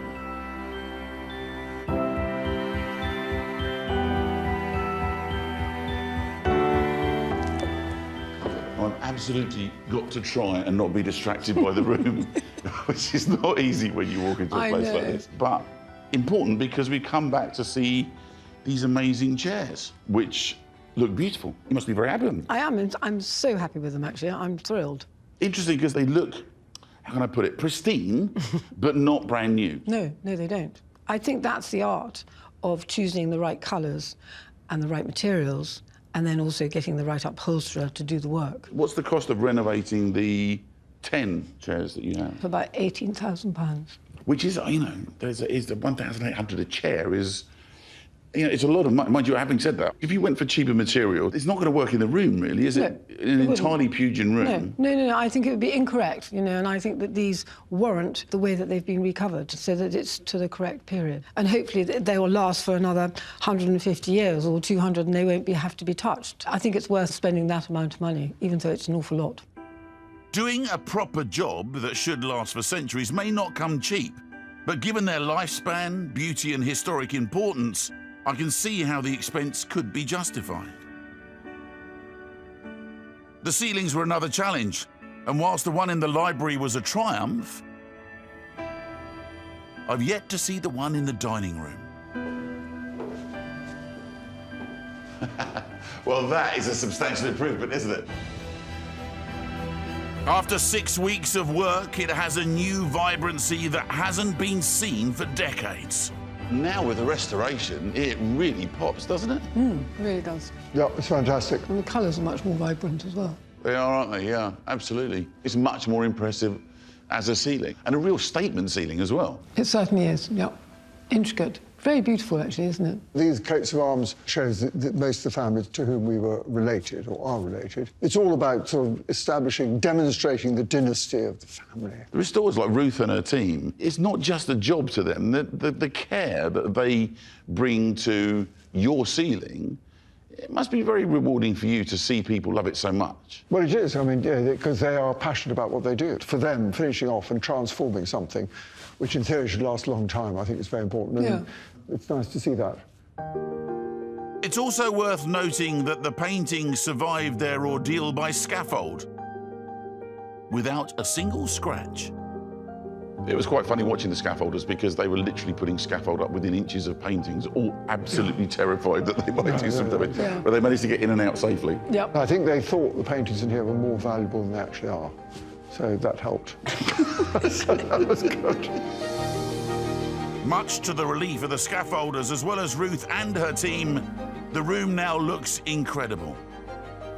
As curators, more than owners, James and Lucy have an attention to detail I've rarely witnessed to such a degree anywhere else. We are curators because you have to have that attitude of looking after it and getting jobs done properly so they won't have to be done by the next generation. But whilst they've always looked to the future, they still know how to put on a show today. And this castle was always meant to do just that. The interesting thing about Eastnor Castle is it wasn't built to be defendable. It was built to be beautiful and make a statement. We are powerful, we are wealthy, we are a really important family. But whilst the story is of James and Lucian, their forefathers who owned the place, it's also of the artisans who designed it and built it, and the workmen now, bringing their skills to bear and their love and attention to make sure this place is safe and that we can all visit it. I've fallen in love with it. And I think anybody else who visits would too.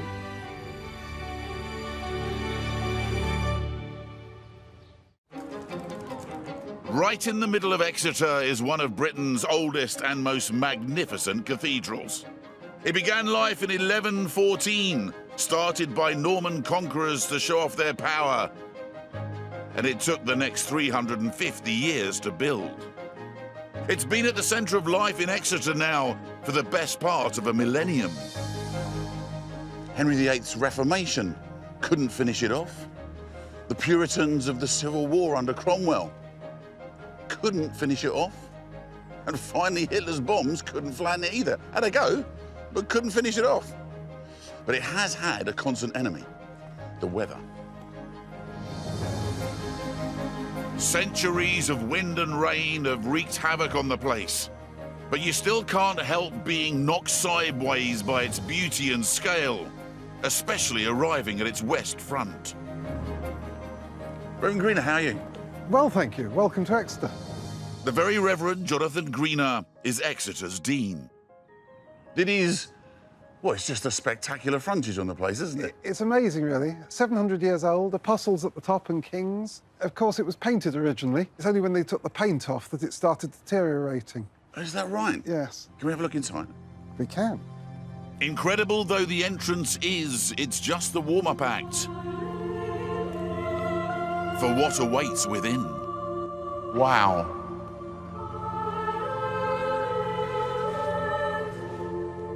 Well, I'm not a religious man, but I felt I had to take my hat off to this. This is extraordinary, isn't it? I think that's why it was built, to give a sense of awe and wonder. At over 380 feet, it's longer than an entire football pitch.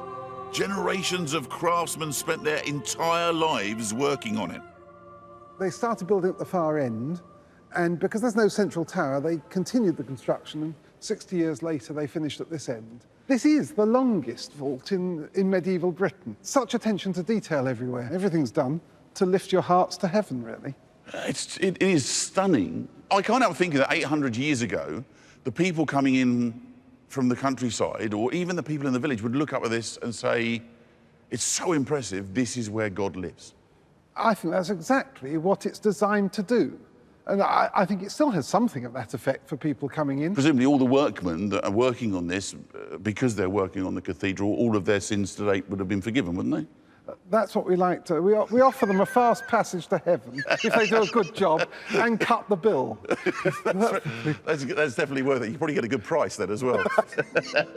It wouldn't hurt to save a bob or two, as there's a massive amount of work to do over the next 6 months to stop the cathedral crumbling away. There are nearly 100 panels of medieval stained glass to save. There's exploration to find lost medieval paintings in the cathedral's chapter house. And high up on the southeast of the cathedral, there's stonework in desperate need of repair. Chris Sampson, Clerk of Works, runs the 6-strong team of stonemasons. Not a job for someone with a fear of heights. How high up are we here? We're about 9,500 feet up, or roughly that sort of size. Yeah, which is making my knees go slightly watery looking over the side here. What's fascinating is you can see everything from up here, can't you? Yeah, you get a good panoramic view of the whole of the city. But more importantly, everyone around could see this. Yes, that was the whole point, that this became the focal point of medieval Exeter. What are your big challenges up here? Prevailing winds and weather come from the southwest. Where we are here, we're taking the full force of obviously anything which comes up. But the biggest challenge and the biggest threat to medieval stonework is just time. Do you call this a finial? Well, this is the whole entity of this is actually a pinnacle, which is like a little spire, shall we say. And it's obviously dramatically worn away. So how long, in terms of work, to change that and get it clean and renewed? The full process from beginning to end for 4 of our masons is nearly a year. There's no point thinking that we'd ever complete all of this work at the cathedral because it's a falsehood. We never will. The next pinnacle in the frame is this one, and those pieces deemed to have less than 80 years left in them have already been removed. It might be 100 feet up, but to stonemason Owen Whitfield, making a perfect replacement is as important as if it were at ground level. To get it right, he's copying details from a neighbouring pinnacle in better condition. It's in pretty good shape. You know, it survived 150 years of weather and a bomb, so it's done quite well. Owen has to take measurements that he can follow back in the design studio. I've got a bit of template plastic here, and I've got a line on it, which is now the centre line, and now I can mark the angle of the favourite. And you get this right and make the drawings right, and then the rest of the stone is much easier to work. Straight lines are straightforward, but for curves, there's this nutty little gadget. Okay, this is a profile gauge. I'm using this to take a profile of this moulding that we call a cavetto, and I'll trace around this and transfer that information onto a drawing so we can accurately replicate this moulding. Back in the warm, Owen has to draw up all his measurements. We use these drawings to make the templates that we'll use to make the stone. We use a piece of acetate like this, we lay that over the top, and then we can draw on that in pen. And then this is the finished template. Finally, in the workshop, Owen can prepare the stone. Right, I'm just applying the templates to the stone, and then I'll mark these on by drawing around them in pencil. And that'll show us where the stone is inside the block to give me the sort of outline of all the bits that I need to take off. Here we go. As Owen prepares the first stone for carving, I can see how they will need a year to build the single pinnacle. You know, there is no doubt that the people who imagined, designed and built this did it for the glory of God. But I've been struck today by how the people who work on it now see it not just as a building, but as a living, breathing thing that they need to keep in good order for future generations. And the joy for me is that the artisans who do that work are still around to be able to do it. And we get to see them do it too. And with huge stained glass windows to conserve too, there's so much more than stonework.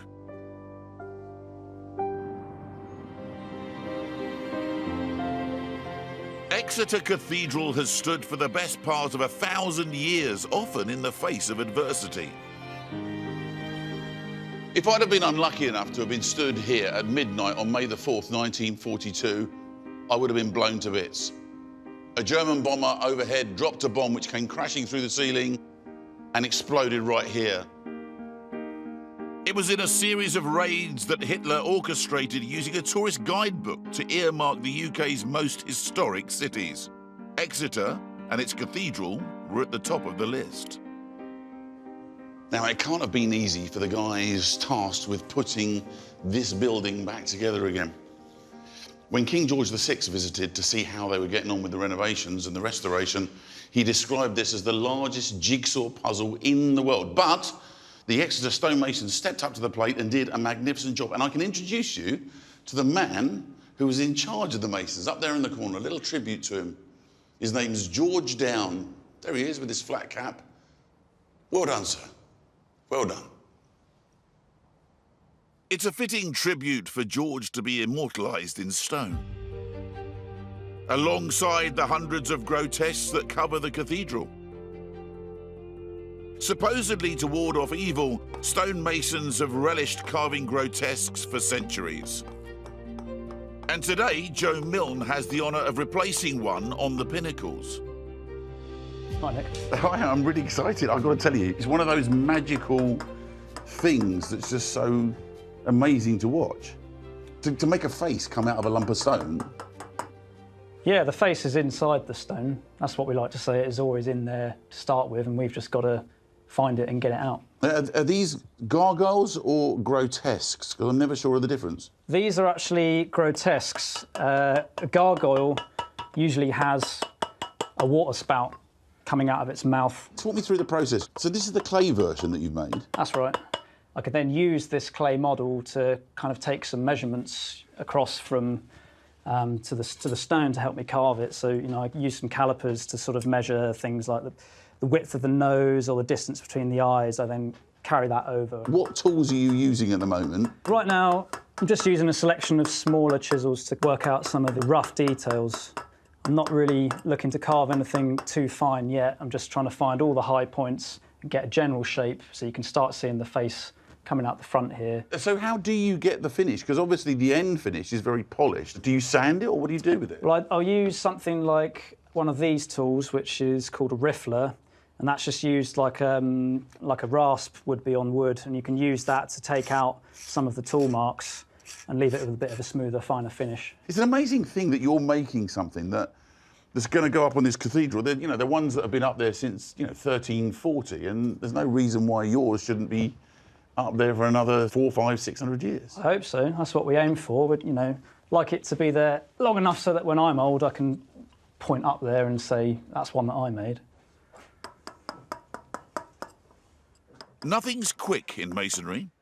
It will take 2 weeks to make a grotesque from start to finish. Just on the next bench, Owen's at least made some progress on his gablet for the pinnacle. This is the one that we removed, and you can see like a lot of the details missing on that. There are some up there which I've taken photos of, so working between that and this, I've tried to recreate what was up there. It's got a couple of crockets on it. I've already carved this one, and now I have to try and carve one that looks pretty similar to this, which is the tricky bit. One of the oldest parts of the cathedral is also one of the most beautiful. Overseeing its restoration is architect Camilla Finlay. Camilla, what is this place? So, this is the chapter house of Exeter Cathedral. The chapter was a group of the bishop's closest advisors, and this room was their private headquarters. Its incredible ceiling shows that they had some fancy tastes, but it's believed that once upon a time the walls would have also been brightly painted. So what's under all these wrappings all the way around? So, hidden under these wrappings are a whole series of sculptures from the 1960s. What we would like to do is see what's behind it, because we've got a hunch, or we've got a fairly good idea, that there might be some medieval wall paintings still behind these. OK, so you know that there were medieval wall paintings in here. Why would they be still behind the sculptures? Well, part of the thing that they did in the 19th century and 60s was to scrub the walls. But we know that because they've put boarding up in these niches, they may have left the wall paintings behind those. Oh, this sounds exciting. Can we have a look? Camilla's been granted special permission to remove one sculpture. This one here? Yeah, first thing we need to do is get that fleece off the sculpture. If they find anything, they can make a case to remove the others. There we are. Ooh. Now, as you can see, it's a little bit lighter than you might think. When I tried to grab that, I thought it was going to be bronze and it was going to be really heavy, and it wasn't. No, it's fiberglass. Right. I mean, it's been made to look like bronze. I don't want to upset the artist or anybody, but it does look more like something from a horror film. It's actually the Virgin Mary hearing from the angel Gabriel that she would give birth to the Son of God. Which, to be fair, might have been a bit of a shock. But she was made in the 1960s. What she hides could be more than 500 years old. See, it's so light. Yeah. I mean, it's totally deceptive. You think it's going to weigh a ton. Down, leave her on the scaffold boards. Let's have a look, shall we? Okay, Anna, should we take the boards off? Medieval stone and glasswork often survives the ages, but decoration is incredibly rare. You'll be very upset if they've scrubbed under here as well, aren't you? Oh, very big disappointment. There we go. Oh, careful. Gently does it. Use them out. And there we go. Oh, look. Are we seeing anything? Yeah. Yeah, absolutely. Yeah, we've got them. No, we've definitely got them. Have you? Yeah. Where? There, up there. Look. The whole painted niche. Do you see? Oh, I see. It's absolutely brilliant. So look up there. There. Can you see? All painted. Yeah. Absolutely perfect, exquisite. That is spot on. What age are we talking about there, do you think, looking at it? I think this is early 14th century. So this is really quite special, very early, and actually really complete. How special is that? I mean, it's really special. It's really beautiful. Camilla, you have tears in your eyes. You're actually genuinely emotional about Genuinely this. excited. Genuinely excited. Genuinely excited. We've got something here that is part of that original scheme. If it's here, we might have it in all these niches. And if we're going to get this building to being back to its medieval glory, then this sort of fragment is really essential to that. I think it's astounding, and a real honour and joy for me to be able to see something like that uncovered, and a discovery of this sort. Like I say, it's like, you know, you're lucky if you see something like this once in a lifetime. This is just the start of the exploration. There could be even more to uncover.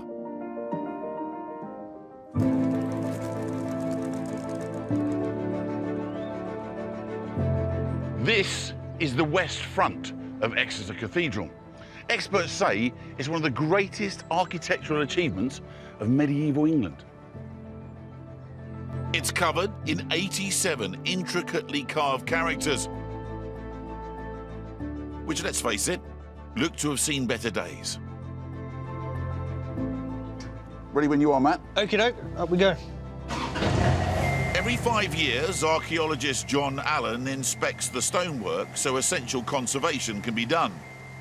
The figures feature apostles, angels and saints alongside Christ. This is the court of heaven. There is Christ at the centre of heaven, seated, and in the original medieval design, a second figure sat there, which was the Virgin Mary. But at the Reformation, the images of the Virgin were condemned, and so they were torn out all over the country. Of course, so she was very tied up with the whole Roman Catholic thing, wasn't Exactly. For centuries, that niche was vacant, and when, in late Georgian times, in 1817, they chose to restore the front, they saw this shield, which is Richard II, so we put in Richard II. Put the wrong person in. But it's a complete blunder. You've now got heaven itself with Christ surrounded by angels and saints, crowning not the Virgin Mary, but Richard II. Originally, the whole screen would have been painted to add to the impact. The Court of Heaven must have been a very colourful place, yet there's no desire to return it to that. It was all highly painted. But in modern tastes, that couldn't be done again to protect it because it would just look too gaudy. That's part of the problem. We just don't know enough about the colour to be confident in replacing it all. If it were painted, it would protect it better. It would, and obviously it'd be an amazing sight, but we really couldn't carry it off in an authentic way. Without a protective paint layer, these west-facing sculptures bear the brunt of the weather. On the top row, stone conservator Matt Hoskins has spotted some new cracks and holes. We're just going to catch these little water traps and little weather pockets. So where there's a crack appears in the statue, rainwater can get in and then freeze, and that busts it off, doesn't it? Yes, decay kind of accelerates more decay. To fill the cracks, Matt uses a very traditional filler that allows moisture to evaporate. It is a lime putty mortar. It's lovely to use. Right, so the first thing is we just spray it up a little bit, because if it's too dry, it just won't stick. And then... And do you try and follow the form of it, or do you put some in and then shave it away? How do you go about it? So you have to overfill it, and then you come back when it's kind of gone leather hard and scrape it back. Until the mortar sets, it has to be protected from drying out too quickly. For that purpose, we use cotton wool. All we do is we just literally spray up the cotton wool, make it nice and wet, and then just press it onto the repair. And we can leave that now until tomorrow.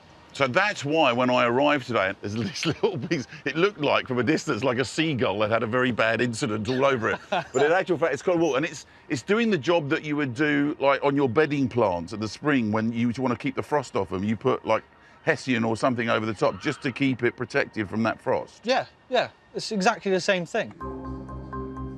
It's not just the stone that bears the brunt of the weather. Much of the cathedral's incredible stained glass dates back as far as the 14th century. After Hitler bombed the cathedral, much of it was removed for the rest of the war to protect it. However, time and the weather have still done their worst. And over the next 5 months, there's a huge project to conserve 96 glass panels, led by specialist conservator Jack Clare. Jack, this cathedral has some of the finest examples of medieval stained glassware anywhere in the country. Yes, absolutely. And you've got to repair it. We do, yeah. No pressure then? It's some responsibility, yeah. What sort of problems do you come up against in these old windows that, you know, I mean, how knackered are they? Well, they've survived remarkably well. Oh. But there are some problems with the structural makeup. So this particular example is 700 years old, and you can see in this central part and some of these outer bits, it's turned brown, it's gone completely opaque. So that is corrosion where the glass is chemically breaking down. How much of that is just plain dirt that you can get off to make it brighter? A bit, certainly. The cleaning takes off surface dirt, so you've got years of soot from burning of candles and incense, but the corrosion is irreversible, and in my eyes and many others adds to the beauty of it. You don't think you should flip it out and maybe get a new bit in that's going to look a little bit better? No, absolutely not. While Jack and the team get the panels ready to go to the restoration workshop... Where are we going? We're going up all the way to the top. Wow. So we can get right up into the ceiling. Next door in the chapter house, architect Camilla has been investigating what else the place might be hiding. Look at that ceiling as well. The roof's beautiful. Yeah, it's amazing. But it has had a lot of change. It's been through various phases of repainting and repair. And actually, when you get up there, you're going to probably see quite a bit of work that you're not going to like as much as the old. The long-term plan is to return it to its original medieval state. Over the next few months, they're investigating whether any of the dodgy Victorian repair work might be reversible. Interestingly, what looked great from below, when you get up close, Yeah. there's lots of things going on. It's sagging in various places. And weirdly, on the back there, I was like, they've replaced woodwork with steelwork, which is incredible. Yeah, cast iron. When I was down at the ground level, having never been up here before, I'd assumed all this was timber. And then as we got closer, we realised that it is actually that they've very, very carefully mimicked the timber in cast iron. Amidst their clever paint job, one of the 15th century carvings has suffered a bit of an indignity. It's a bearded angel. I mean, it's so crude. It really does sort of change the quality of the carving. I can't remember what it reminds me of. It's kind of got that fairground carousel look about it. Oh, that's what it is, yeah. Or it puts on its rouge the way my nan used to. Yeah. 6 centuries of repairs and remodelling aren't easy to unpick. So Camilla and her team are doing some exploration, starting with the paintwork. Specialist conservator Ruth McNeilage is testing to see if they can remove the modern paint using an alcohol rub, revealing much brighter layers of medieval paint below the surface. You have to work through the dirt to get to the varnish, and then under the varnish in some areas is a later paint layer. So in this area I've had to take off a varnish layer and a red oxide layer, because the original red is a vermilion, this red colour, which you can see is much brighter. So how many layers of paint are we talking about? Because some of this building was Norman, so are we going back that far with the paint? No, because there was a fire, so the roof was rebuilt in the 15th century. So the earliest paint on the ceiling is from the mid-15th century.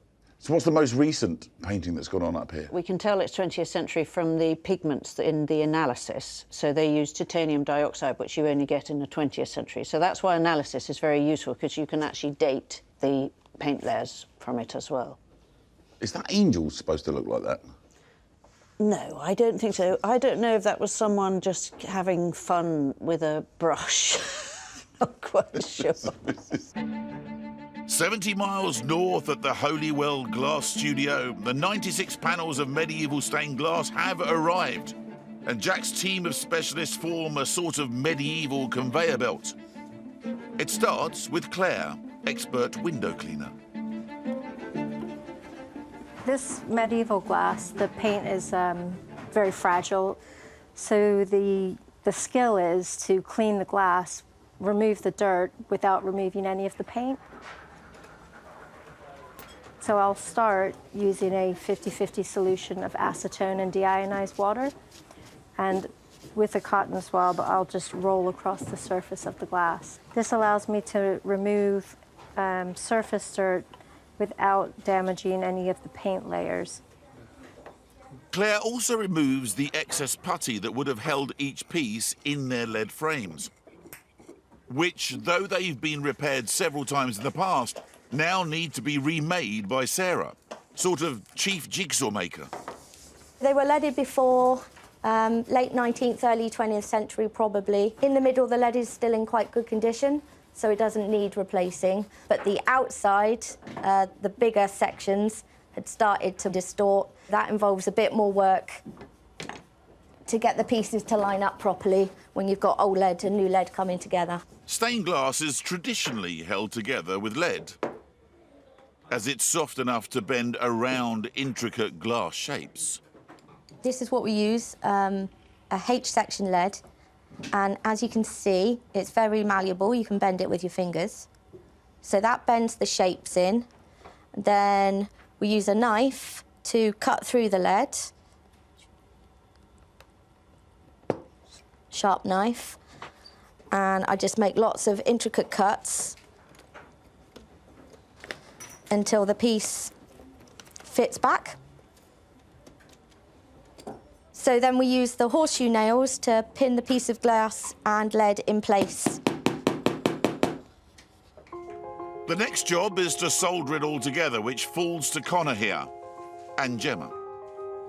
To solder the old lead to the new can be a little bit time-consuming.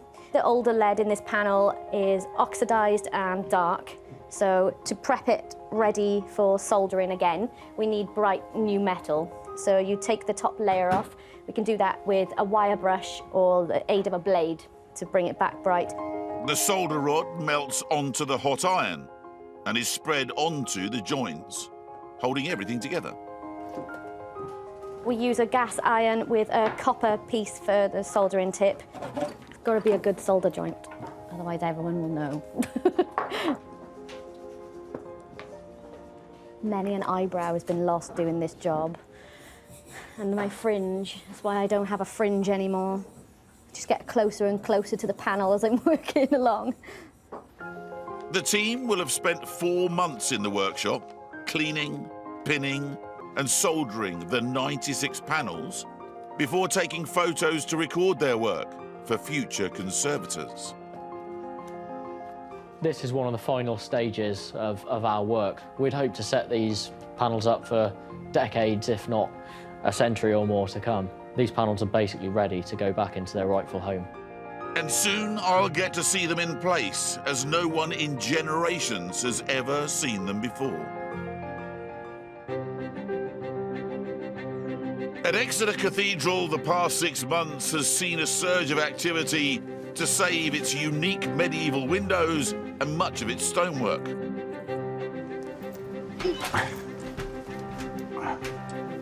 Right, where's Owen? Hello. Hello. You all right? Yeah, good, thanks very much. Looking forward to this. As this phase reaches an end after 140 hours of work on one piece of stone. What we got going on here?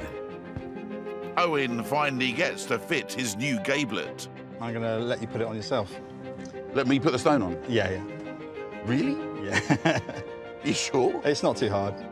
Clearly deluded, but at least he has a plan to help me not screw it up. So this is for you to have a practice on. It's very nice of you to bring up a practice piece for me. Well, that's all right. Is that for your benefit rather than mine, because you're a bit nervous? I'm slightly nervous, because once it's in, it's going to be there for 200 years, hopefully. Yeah, OK. The method to hold the stone in place with a metal pin has been in use for centuries, but today we use stainless steel instead of iron. We have to do what's called a drop pin. Some people call it a mouse. Right. We'll slide it in, then we'll pull the string out, and the pin will come out and lock it into place. That kind of makes sense. OK, you'll be all right? Yeah. And then what am I looking to do? Line up pencil marks? There's 3 lines, so that needs to, see that one needs to come forwards. And that needs to go that way a little bit. So now we undo the... Undo the string there, and then if you pull sideways, you feel it going in? Ah, yes. You feel it? It's dropped, I think. Yeah. If you lift the stone up, then it should be in the hole. There we go. It was in the hole. It was in the hole. Have I done well enough to be able to do it? Yep, I think we should get it fixed. First, Owen sprays the gablet with water to stop the lime mortar drying too quickly. Then he spreads a little as a bed on the gap. You only want a tiny amount, really. He then squirts some epoxy resin into the hole where the metal pin will go. Get the resin in now, and then the clock is running. The resin, which sets really fast, will hold the pin in place. We now officially have 10 minutes to get the stone in the right place. Yeah. I mean, on the practice, there wasn't the pressure of time like this. I'm actually really nervous. So here we go. You ready? Yeah. One hand on the side, one hand on there. Oh. Oh. Oh, Did the mouse come out? Mouse came out. There we go. Don't want the mouse out that early. Is it holding? There we go. Go for it. So you can almost put it into place, and then sort of just slide it across. Now, where's that? There we go. I'm a little bit forward this side. What are you your side? I think have a look. That's good there. It's good there. What about the middle? Yes. Yeah. Let's try drop the mouse in now. So there you go. If I hold this down and you take both strings. Thanks, both strings. You all right with that? Yeah, I'm good. And then go sideways. Yeah. All right. Oh, I think that worked. That's it. That's gone. It's in. It went. It actually went. Brilliant. Well, what do you know? Look at that. It actually worked. You were hiding the fact you were literally terrified, because the thing was, if I'd have got that wrong and we dropped the mouse in on the resin and I hadn't got it right, essentially there was no way of getting that out other than breaking it and making another one, was there? That's right, yeah.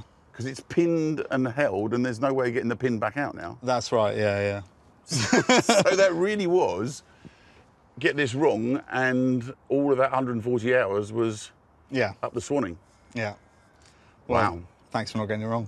You know, 6 months of conservation concentration is nearing an end. Up in the vaults of the chapter house, Ruth and her team have been revealing the ceiling's paint layers. I'm quite pleased with the results. Below the surface, a whole different paint scheme is emerging. There you can see the green.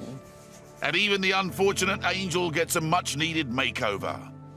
So on this side you can see we've taken it off, but I'm going to stop there because I just think, you know, we've uncovered enough and it could be a bit damaging if we go any further. After 5 months in the workshop, the last glass panels have been cleaned, re-leaded and restored.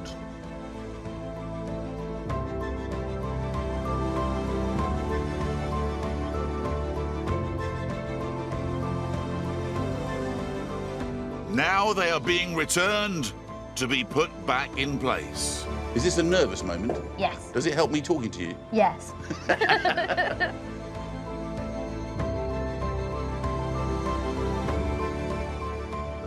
Fitting stained glass is a tricky business. There's no straight lines in this building. Yeah, about there. Got it? Yeah, that looks good. And outside on the scaff, a familiar face is being given pride of place on the pinnacle. Obviously going to be difficult to see it unless you've got a good pair of binoculars handy, but the thing is, I know it's up here and I'm pretty pleased with how it looks. That is conservation. This final piece marks the end of a busy 6 months.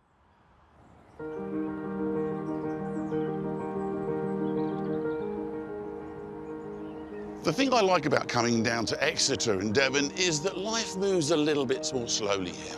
Things don't just change overnight. Take this building, for example. Been the same since the 40s. The 1340s.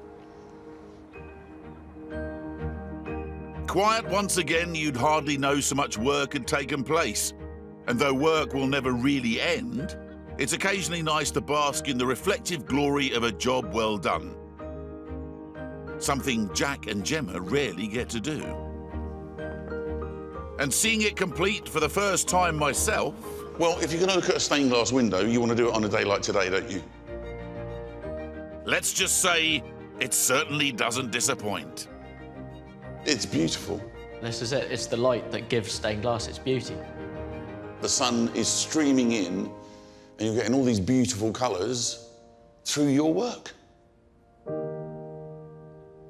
We now live in an age with screens everywhere and vibrant colours, and this would have, doesn't it? You know. Yeah, this would have been unlike anything I imagine that people would have seen day to day. Essentially like going to the movies. A really slow film, but yeah, a really nice one. It's like a giant jigsaw, isn't it? How many thousand pieces of glass were there?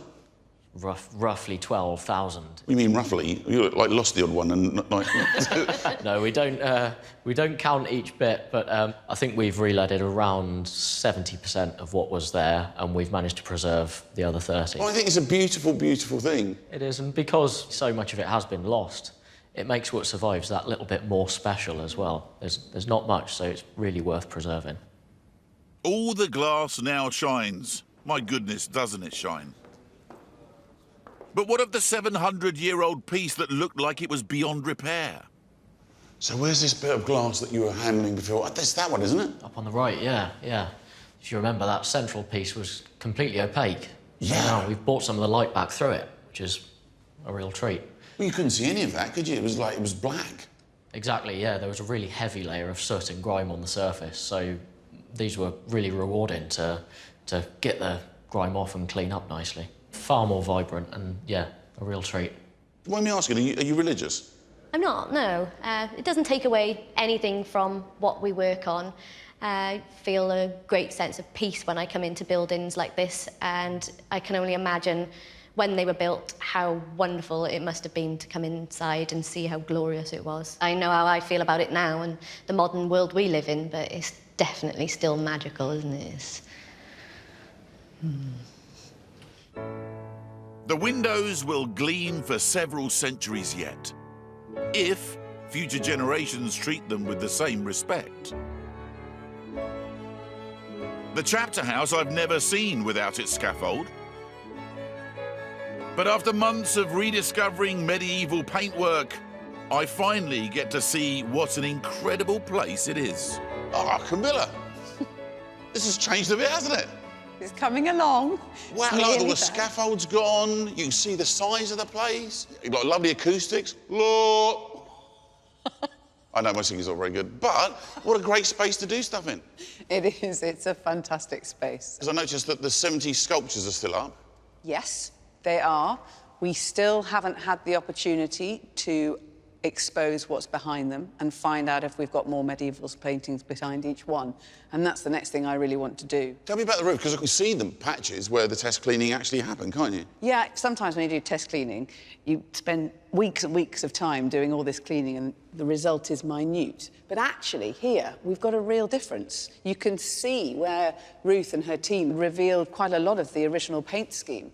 And it's much more vibrant, it's much brighter. You can see a lot more gold and you can see a lot more detail. So the ceiling's amazing. How much is it going to cost to clean it? I think it's going to be a lot, about $250,000. It's a quarter? Yeah. Wow. It's a big project. It's a really big project. Whether you're visiting or just a passerby, you can't help but admire the outside of this place. I've always been so impressed by how much attention to detail there is everywhere. Whether at ground level or 100 feet up. Owen? Hi, Nick. You're right there. Yeah, good. I wanted to come back and see your finished pinnacle. Yeah. It's amazing. Wow, look at the grotesque here. That's fantastic, isn't it? Joe's grotesque. Yeah, Joe's grotesque. Real character in that face, isn't there? That's it, You kind of yeah. like want to get into a staring competition with it. You get the same nose. Beautiful in a grotesque way. And this is obviously, you know, this is good work. Don't get me wrong, this is good work, but there is a piece that I did. This is it. I remember this bit. That's it. So that's the gable that you helped fix. A bit more on top now. Yeah, there is. So, yeah, we put the finials on top now. How much more work you got to do along this run? Well, I mean, all of this side of scaffolding is probably going to be up for the next 3 or 4 years. Is it? Yeah, yeah. And then feet up after that, is it? No, then we go around to the north side and do exactly the same. Again. So it's kind of a never-ending story, really, up here, isn't it? Yeah, yeah. There's always going to be work to do. Basically, this is the artisan equivalent of the Forth Bridge. Most people won't ever get to appreciate this hard work because it's too far off the ground. But that's not what matters. They do it for the pride, to keep the cathedral in good condition, and in the hope that in 150 years' time, the next set of stonemasons will look at their work and go, those lads did a good job. Because of craftspeople like Owen and the other masons, the team of dedicated glass conservators, architects and archaeologists, Exeter Cathedral has not only survived the millennia, but looks forward to another. Make no mistake, if you don't look after these places, they can be a pile of rubble in no time at all. So why do they do it? Do they do it for the money, for the job satisfaction? Is it for the glory of God? Well, I think it could be many things. What I can say is I'm glad they do the work, because this is a beautiful and unique piece of architecture. And let's face it, we're not going to build another one anytime soon, are we?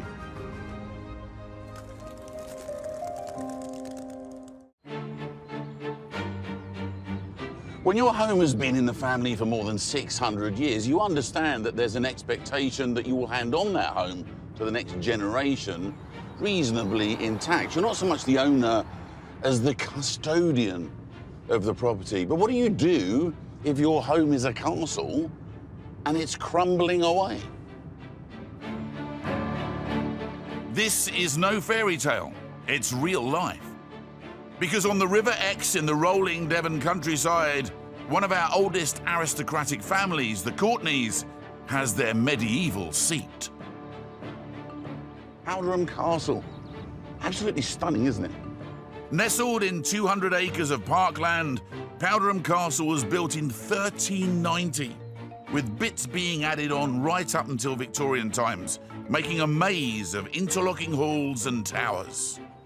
Wow, this is proper medieval looking, quite imposing, quite intimidating, especially for the likes of me. I hope they don't drop the portcullis on me. Brace yourselves. These fortifications were put to the test during the War of the Roses and the English Civil War. The enemy now is the British weather. And the castle is losing the battle. Leaking roofs and crumbling castellations have forced it to shut down for urgent repairs.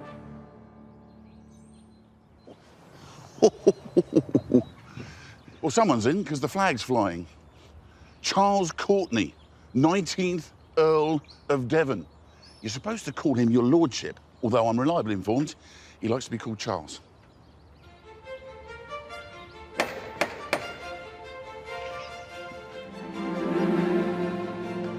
Charlie? Nick. Hello. Come on in. Thank you. I'm feeling slightly intimidated by the grandness of the driveway and then coming under that portcullis. It's quite a grand baronial entrance, designed that way. Make you realise you're coming to a family of old, ancient lineage. Incredibly, Charlie is the 28th generation of Courtneys to live at Powderham Castle. It's been in our family since we built it, 1390, and every generation has changed it, expanded it, modernised it, and effectively taken an old medieval Great Hall and made what you see today, which is an amazing combination of Gothic bits and bobs. I can't help feeling like I've stepped back in time, but I haven't got a clue as to when. So, Nick, this is the state dining room. Wow, hugely medieval looking, which probably means it isn't.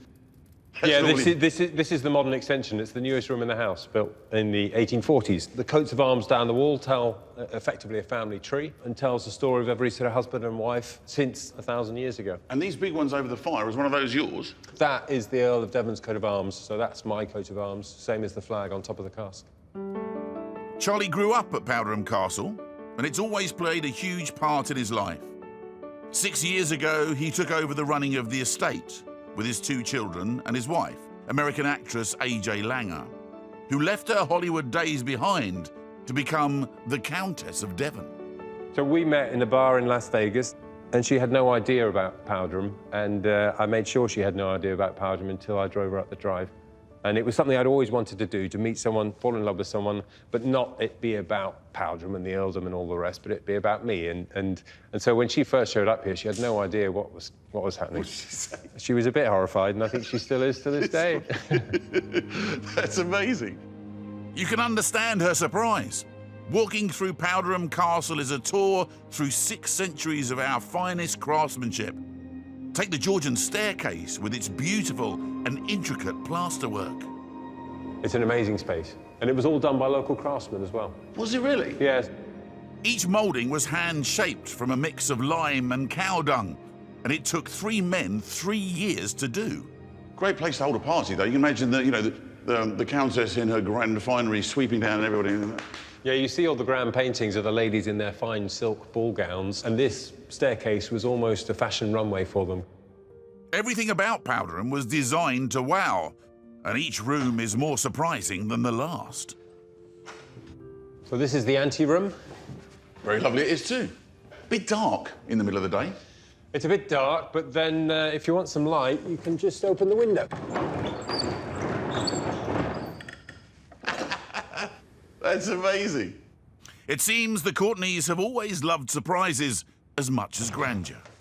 Oh, and there's a little bronze. There you go. Well, look at that. Takes you through to the servants' quarters, and so you keep it all nice and discreet and put it behind the bookcases. Nice. Powderham Castle is a treasure trove of playful touches, stunning architecture, and exquisite craftsmanship. So this is the music room. Wow. And Charlie is passionate about sharing it all. I think there's a misconception about these private family homes as being only for the family. They are public spaces. You don't build a house like Powderham in order to hide away and not see people. It's a space for other people to come and enjoy. And we're really fortunate to be able to share it with people. So what's the greatest danger to the future of this room and, in fact, all the other beautiful rooms that we've seen? So the house here suffers terribly from bad roofs. There are some pretty leaky patches, and there are rooms upstairs that you just can't use because they're so damp. The risk to the interior of a catastrophic failure on the roof is immense, and that's what you're always looking out for. Charlie's not kidding. 30 years of leaks from the roof have caused horrific damage in the rooms on the top floor. You can see where the water's coming and blown the plaster as well. Not to mention the black mould on the ceiling. Now, a team led by architect Philip Hughes are trying to save this building. This whole area has been devastated, really. Ceiling collapsing, the main structural timbers are decayed at the base, and the gutter above here is just completely shot. Yeah, it's coming down, all the plaster is sodden, it's bursting, isn't it? Yep. It's a mess. It is. If you want to look at the next space, it gets worse. It's devastating to think that unless the leaks are stopped for good, the same thing will happen to the magnificent rooms downstairs. This is rotten, isn't it? It is. This is desperate. So this water has been absolutely pouring in for ages over this window, and the lintels have completely gone. The water damage on this floor is considerable and very easy to see. Now, in a modern building, and using modern techniques, you just rip all the plaster off, all the ceiling off, new plasterboard and new plaster, and you'd have it done in a few days. But of course, this is a listed building, which means that you can't do that kind of thing. You have to work with the original materials and try and save as much as possible. But it takes time. And in building, time is money. And it's not an inexhaustible supply of money to do this. Powderham Castle is so important that it's being given a government grant of £250,000. That'll be topped up by visitors' fees and wedding hires, but the cash has to stretch a long way. Take the kitchen, where a 600-year-old ceiling beam has split and is threatening to bring down the building. Or the huge task of making the towers watertight. Andy. Hi. How you doing? Andy Delgano's roofing team have started stripping the old coverings back, and it's revealing some unwelcome surprises. So, you can see with some of the rotted beams. I guess that's the thing with these jobs as well. As you work on them, you find stuff. Exactly. As we uncover the slates here, you find rafters that are rotten, purlins that are rotten. The roof's in a very poor state. As if that wasn't enough, the stonework needs fixing too. I say stonework. In fact, these coping stones were a Victorian experiment with cement. And now they're crumbling away. Removing the cracked stones requires special skills, a steady hand, and a head for heights. Have you just disappeared over the edge? Oh, you're hanging over the edge. Yeah. I was worried you'd thrown yourself over there. On a building like this, there are some areas you simply can't scaffold. That's where rope experts Will Gandy and Paul Smith come in. What's it like working on a castle? Because to all intents and purposes, lots of the jobs are quite similar to the original trades. But you swinging out on a rope over the edge is almost certainly how, when they were building this place, people were hanging out on ropes. They were actually doing it anyway, without any health and safety, just on a rope. Are you used to this, or do you still get a little buzz of sort of excitement and fear as you go over the edge? Yeah, well, you do, but hopefully, you know, you just don't look down and then... You just look down? Yeah, don't look down. As the future of the roof and castle below hangs in the balance, it's good to know there are specialists at work. This is a very, very big roof. It's not like a Victorian semi-detached where you're going to put a few slates on. There's all kinds of copper and lead and complications with stone. And it is big.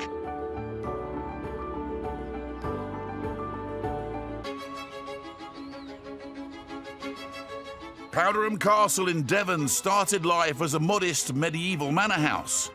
But the Courtney family's knack for marrying rich heiresses meant their wealth and standing grew. And the castle did too.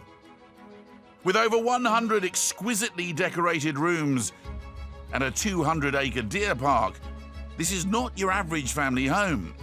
But home is what it's been to the Courtneys for 28 generations, and every room tells a piece of their history. Whilst the front is very sort of baronial and masculine, this is very beautiful and arty. The room was created in 1789 by William, the 3rd Viscount, or Kitty, to the family. It's known as the music room, but could easily be called the matchmaker's room. So he grew up with 13 sisters. His parents died when he was young, and his role in life was to introduce his sisters to suitable men to get married to, and so he needed a room in which to entertain and show some hospitality, and this is what this room does. Kitty was handsome, vivacious, and had an eye for style. He commissioned the world's largest Axminster carpet for this room, which so impressed the Prince Regent that he immediately ordered his own, but 1 inch bigger. So I imagine then being that sort of creative, and he would have been well respected and well loved. Well, no, he was a gay man. Homosexuality was not only illegal in 1811, it was punishable by death. When Kitty was caught with another man, he fled the country, exiled for the rest of his life. The following generations of the family tried to hush the whole affair up. William's story was buried. He was always just referred to as the flamboyant, profligate 3rd Viscount who ran away from his debtors. When AJ and I came in, we found some amazing letters that he was writing from exile back to Powderham, managing the estate in minute detail. And you suddenly discover that far from being the profligate exile, he was a devoted keeper and carer of the castle who only wanted to be back here but couldn't just because he was gay. And you feel that same sense of love for this place? I have passion for the stories. One issue that gay people have is that there aren't examples of previous gay lives, and here suddenly we have one. That's very rarely seen in English culture and English heritage.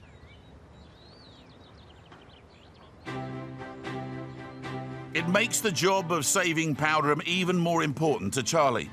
And thanks to a £250,000 grant, work starts stripping the leaking roof. But as is so often the case on these sorts of jobs, the more you do, the more problems you reveal. They're all built up with brick inside and with cement render on the top, which is all cracked, and then so the water's all come in and destroyed the bricks underneath. This is the brick. It's just crumbled to pieces. You know, you have lots of bits of plant root that grow out of all of this because of the cracks in the render, which then push all of it out. Another issue is things like this. You get iron inside the masonry, and it starts to rot. It creates a phenomenon known as jacking, which essentially means as it expands, it's pushing the masonry apart and breaking it up.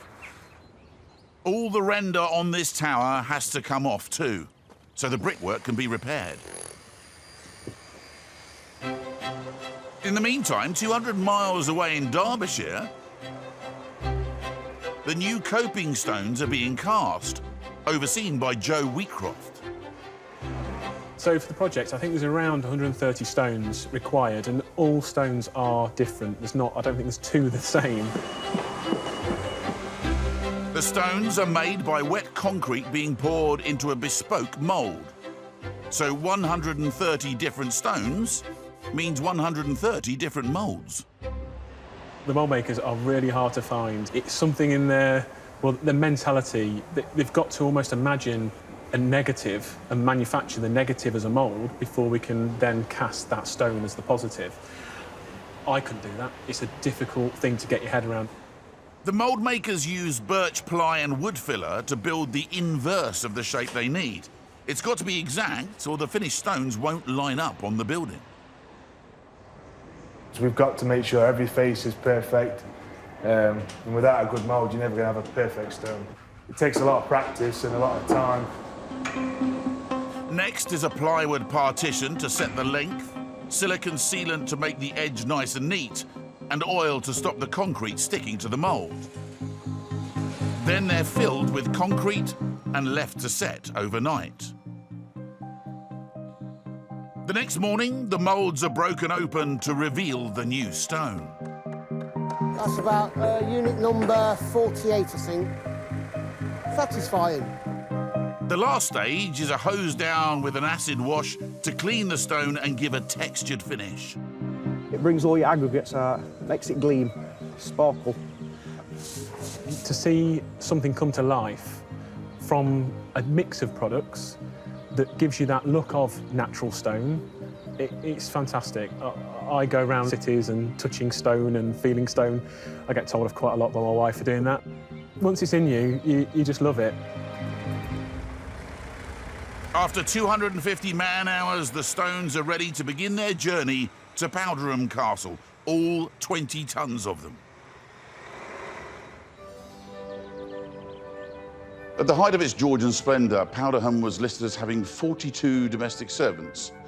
And let's be honest, if someone like me was going to come in a room like this, I would have been one of those, either setting a fire or changing a bedpan. I certainly wouldn't have been in the bed as the lord of the manor. My ancestors knew their place. Small army to keep the place running, though, isn't it?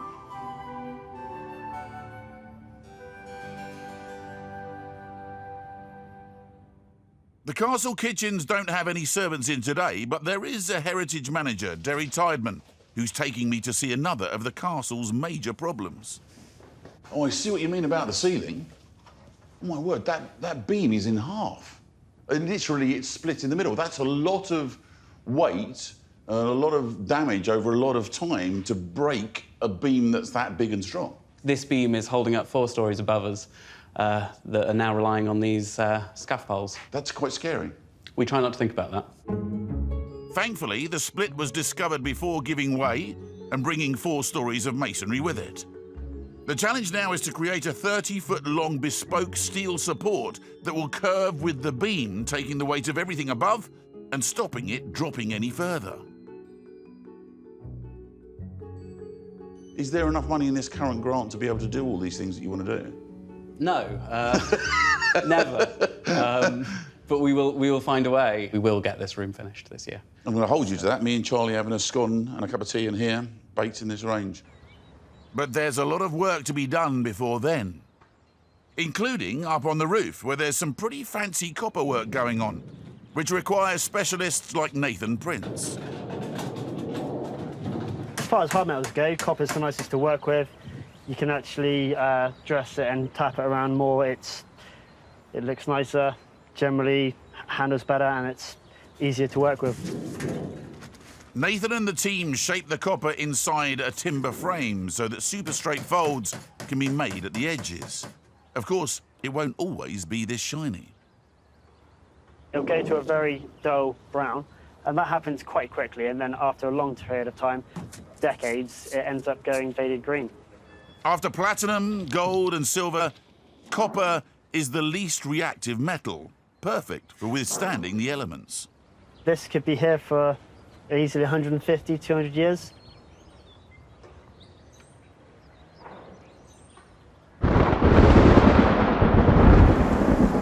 Then, on the night of January the 20th, disaster strikes. A section of the north wing roof, where work's yet to begin, is overwhelmed by heavy rain and floods the library below. The books on the lower bookcases have been quite badly affected. A few of them are definitely damaged. The team scramble to save what they can. There's a collection of Bibles, some of which are dating 1640s. There's another set from the 1780s. Everywhere they turn, more priceless items are being damaged. These are the coronation robes that were worn by the 17th Earl of Devon, Charlie's grandfather to the coronation. They are truly one of a kind. And the trail of their cloaks have been in the puddle. But the real worry is the damage the rainwater is doing to the soaked walls and ceiling. Powderham Castle in Devon makes an imposing impression. With its towers, battlements and defensive walls, they weren't messing about. It was built to withstand any attack. In the First English Civil War, it held out during a month-long siege. And in the Wars of the Roses, it withstood a major assault by an army of 1,000 men. But these days, it has a far more lethal enemy: the British weather. The roofers have been working flat out to try and get it watertight, but unfortunately not quite fast enough. A few days ago, there was a massive deluge of rain, big storm, with terrible consequences for the castle. On the north wing roof, where repairs hadn't yet begun, pooling water cascaded inside and down through all 3 floors. Derry and his team are only just getting a handle on how bad the damage is. We definitely lost a fair few things from the collection. Some of our books and manuscripts have been pretty severely damaged. We're yet to really find out the extent of the damage to the structure as well. The waters reached the ground floor library, where an 18th century ceiling covered in ornate decoration is now in danger of collapse. Just assessing the damage is a huge job and involves removing the floor in the room above. What's happening here? We've had to take it apart. We've got to make room for the floorboards, which we've had to rip up from next door. Oh, I see. Look, it's all ripped up in here. Yeah, and gradually, very slowly, you have to dry it out. So we have the dehumidifiers, we have the fans blowing, and it's a long job. You've got to take 5-6 weeks, I think, to dry it out. If you dry it out too quick, it'll crack and collapse. We've got a big scaffold in the libraries now just to catch the library ceiling if it falls out. He's so easily lost, isn't he? You think about hundreds of years of being here and it being here for all this time. In a single weekend of horrific weather, you could lose a room. They're so vulnerable, so fragile, these buildings. You know, look, it's a castle, right? It looks like a really tough building. But if you don't get the roofing right, it can all collapse in a very short period of time.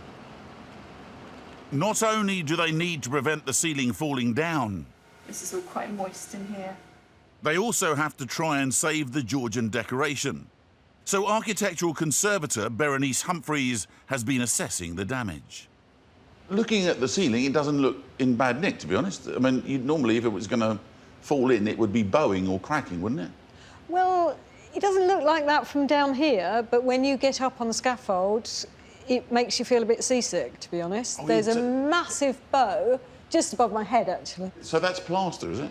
It's probably a mix. Fibrous plaster, which is gypsum plaster, but we also think that quite a lot of this may be papier-mâché.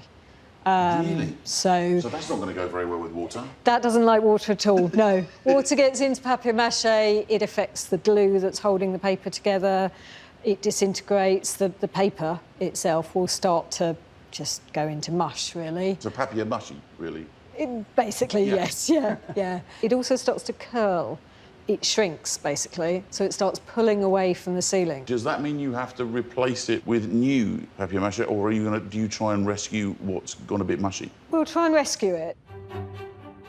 Whilst that heritage rescue begins, another is underway in the kitchen, creating a unique steel support, curved to run alongside the original 30-foot beam that split.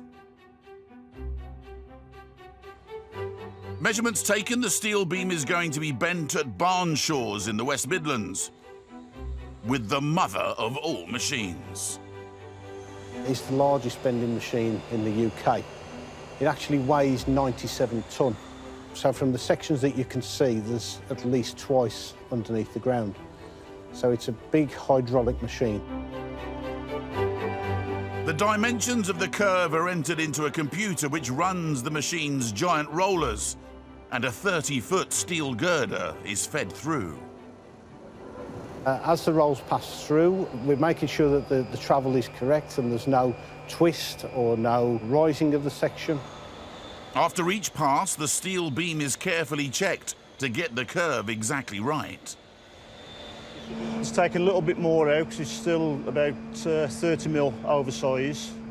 So we'll just roll it through another couple of times just to take a little bit more out. When people were at school, obviously maths was not the most exciting of subjects.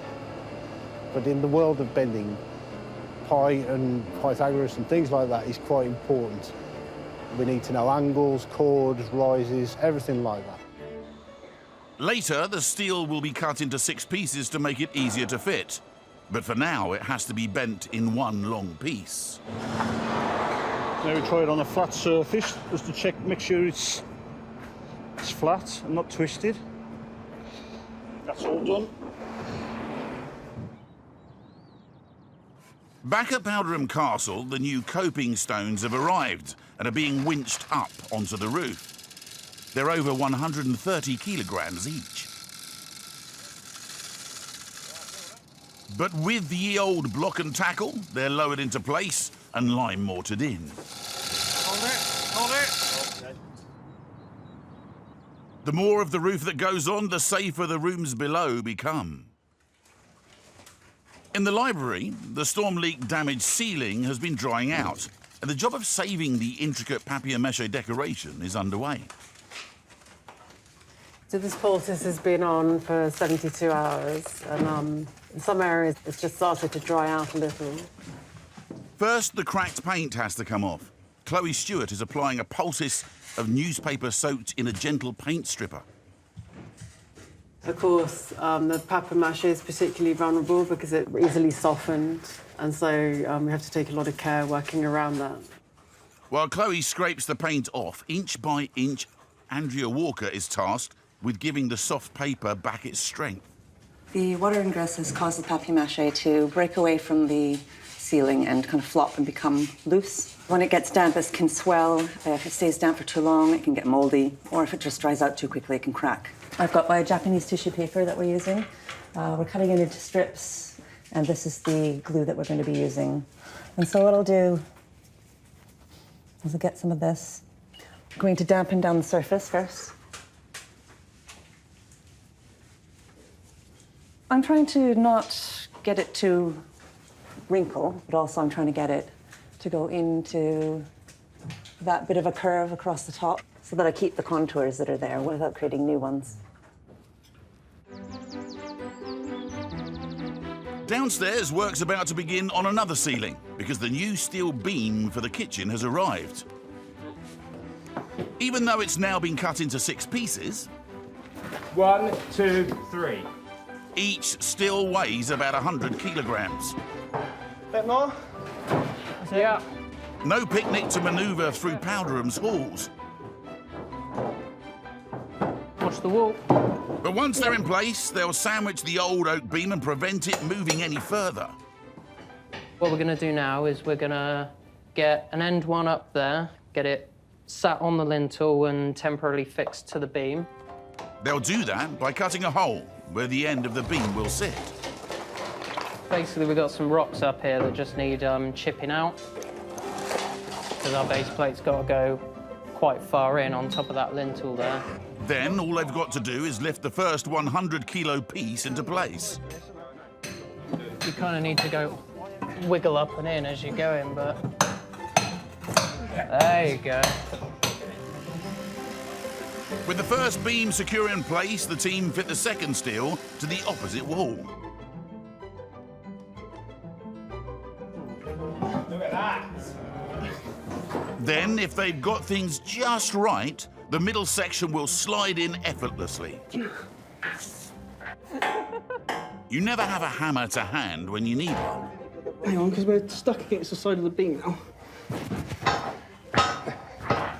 You need to be able to put a bolt in quick or it'll drop. Now they've got it all to do again on the other side to create the beam sandwich. 5 hours later, the job is done. It is a nice feeling to know that something's going to stay around long after we're not. It also feels as though Powderham may be turning a corner. Even clearing up after the flood seems to have brought some good. Charlie, got a message that you had a potentially exciting find. Well, we've been clearing this room to prepare for the roof to be fixed. This is the last trunk that's a bit too large to get out the door. And I opened it and discovered all of these amazing fabrics, boxes, clothes. The storage trunk is filled with family heirlooms from the 1800s, around the time Kitty, the 3rd Viscount, was forced into exile because he was gay. So this is a purse, it says, used by Lady Matilda Locke. Matilda was one of Kitty's youngest sisters. And it's a little sewing kit. And in it you have the needles and little pin cushions. Look at the colours. You've got purples, orange, blue, all still there as she would have left it 200 years ago. One small pin cushion has a message from the past. Mizpah, it's a Yiddish word, a Jewish word, meaning sorrow for those you're separated from, either in death or in distance. And this, in particular, something I've never seen before, which is a dressing gown. Very flamboyant dressing gown. It is. It is. And it has this card with it. It says dressing gown made about 1780 from a dress of about 1755. So this would be William Kitty, the third Viscount, and this must be a dress that he made, or a dressing gown that he made from his grandmother's dress. It's How amazing. fabric. It's almost like he wants you to find him and tell his story, isn't it? To have something that actually belonged to him, was worn by him, used by him, and you're always wondering how did Kitty walk around the music room? What was he looking like? We have one written description of him wearing rather grand green pantaloons, but here you get actually what he was wearing in the 1780s. It's wonderful. I mean, it genuinely is. It's sort of brought Kitty to life for me. Lots of people talk about ghosts. Well, this is a little chest of ghosts, effectively. They're all still here.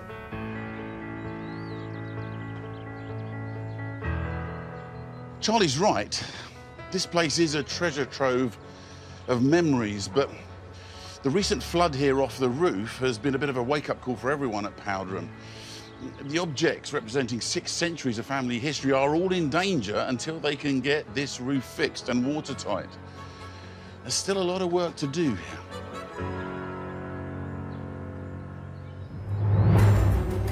Powderham Castle in Devon has seen non-stop action for the last 6 months. Outside and in, craftsmen and women have been hard at work rescuing the castle. And now, it's time for the final push. With new steel supports, the kitchen is structurally sound and a new ceiling's going in. 1700 style. Well, bar the nail gun. It's basically just nailed to the bottom of the floor joists, and then when the plaster comes, it goes through the gaps, and then it will drop and curl over the top of the timber, like a hook. That's what holds all the ceiling up. Onto the oak laths goes plaster made of fine sand, lime putty and horsehair to mesh it all together. 2 coats of that and the kitchen ceiling will be good as new. Meanwhile, outside, the last batch of coping stones are being lifted to the highest point of the castle. Hands on, hands on. Steady, steady still. That's pretty good there. Simple. And inside, the treasures are coming out of storage, ready for the grand opening.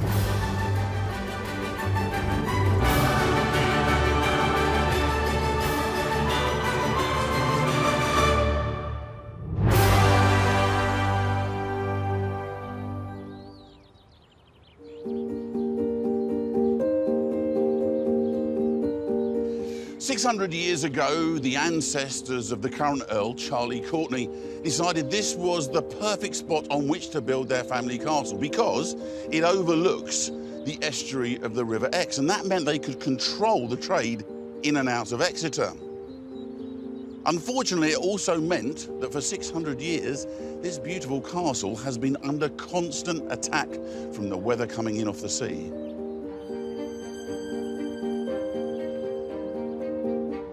Today, I'm back at Powderham Castle to find out if it's won or lost its latest battle with the elements.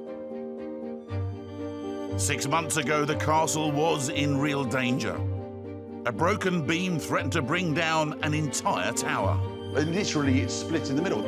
Its treasures were disintegrating. This area here is pulled away from the ceiling. And years of leaking roofs had caused horrific damage. This is rotten, isn't it? It is. This is desperate.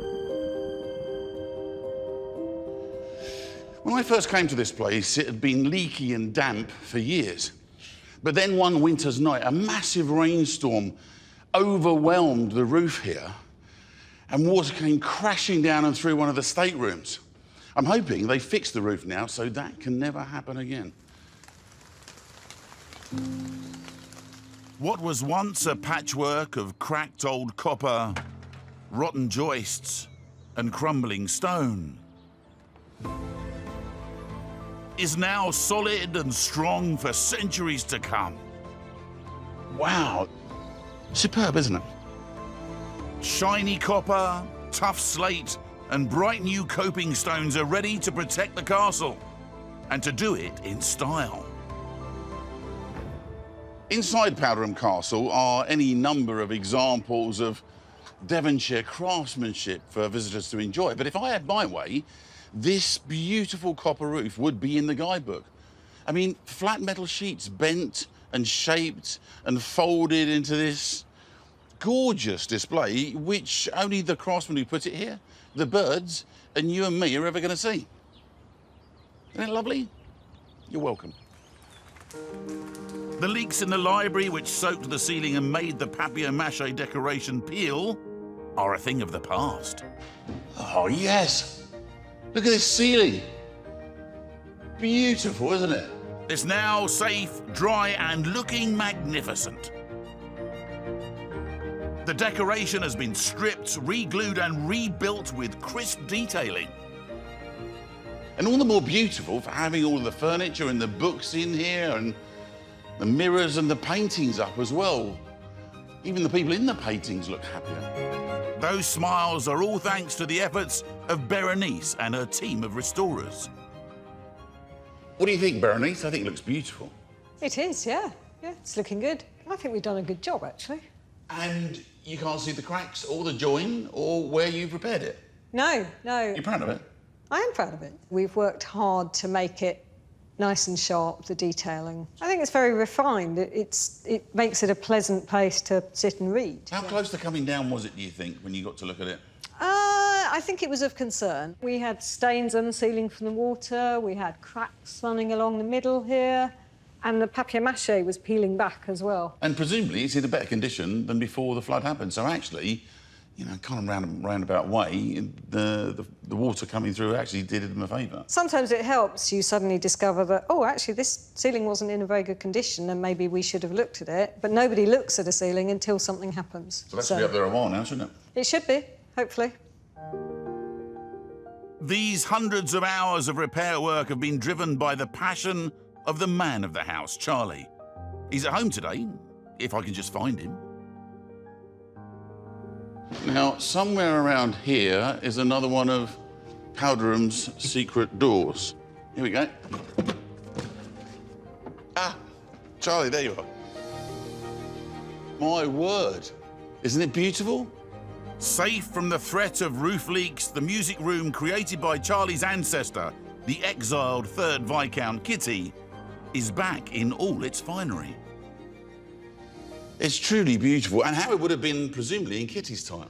Yeah, and this room looks almost exactly like he would have left it. It's his carpet, his sofas and chairs, obviously his paintings on the wall, so it's very much his room. And there's one more room ready to reopen to the public. In the kitchen, an enormous beam had split and was threatening to bring down all 4 stories above it. But clever engineering means the kitchen is finally fully restored. Well, this is looking fantastic. Yeah, it's come together really well. It's been years in the repair, this room, and the fact that we finally got the consents, all the technical know-how in order to brace that beam and repair it and get it back in the shape it is absolutely fantastic. I said when I came here, actually, that the mark of it being done, you know, the progression of this house would be when I could sit down and have a scone and a proper Devonshire cream tea with you, and here we are. Yeah. Charlie's achieved a huge amount in the last 6 months alone. Cheers. It's been nice to meet you and a real pleasure showing you around. Thank you. But as the 28th member of his family to be Powderham Castle's curator, the pressure's always on. Very obvious to me, Charlie, in chatting to you, that you feel a real sense of responsibility with the long history that it's been handed down generation after generation. I think there's always that sense, and particularly over the last 50, 60, 70 years, you know, my grandparents took a decision post-war that they're going to really work on keeping this place open. My father kept the same thing going, and for us, it's a question of just doing more of the same, opening up more rooms, and so long as we can continue to do that, make the space available for as many people as possible, give them a sense of history, a sense of significance, I think the future looks like it might be quite promising. Twice in history, Charlie's ancestors have ridden out with their knights and foot soldiers from here to defend this place. Now, several centuries on, it's Charlie Courtney, 19th Earl of Devon's turn to call on an army of architects and craftsmen and craftswomen to help him win this latest battle. And we should cheer their efforts, because with its exquisite staterooms and its diverse history, it's a treasure we can all enjoy.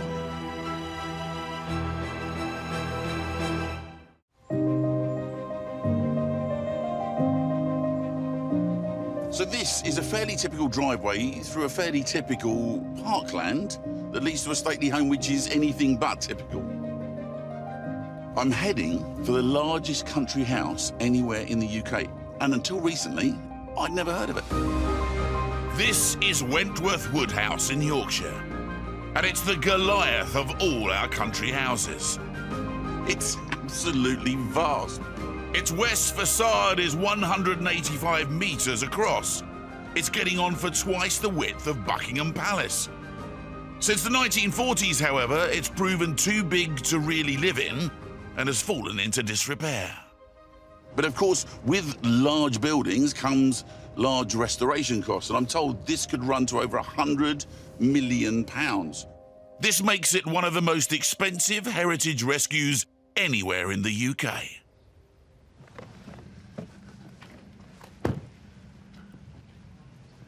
Wentworth Woodhouse, a genuine sleeping giant.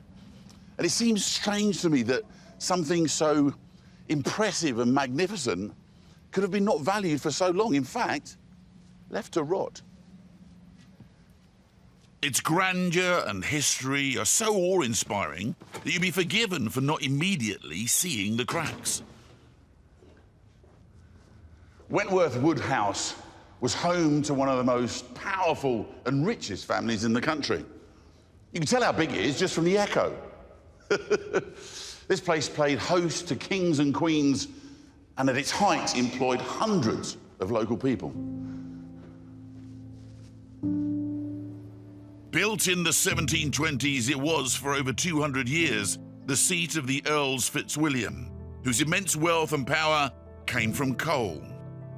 Over those years, the family included prime ministers to playboys, and at their peak were worth the equivalent of £3 billion.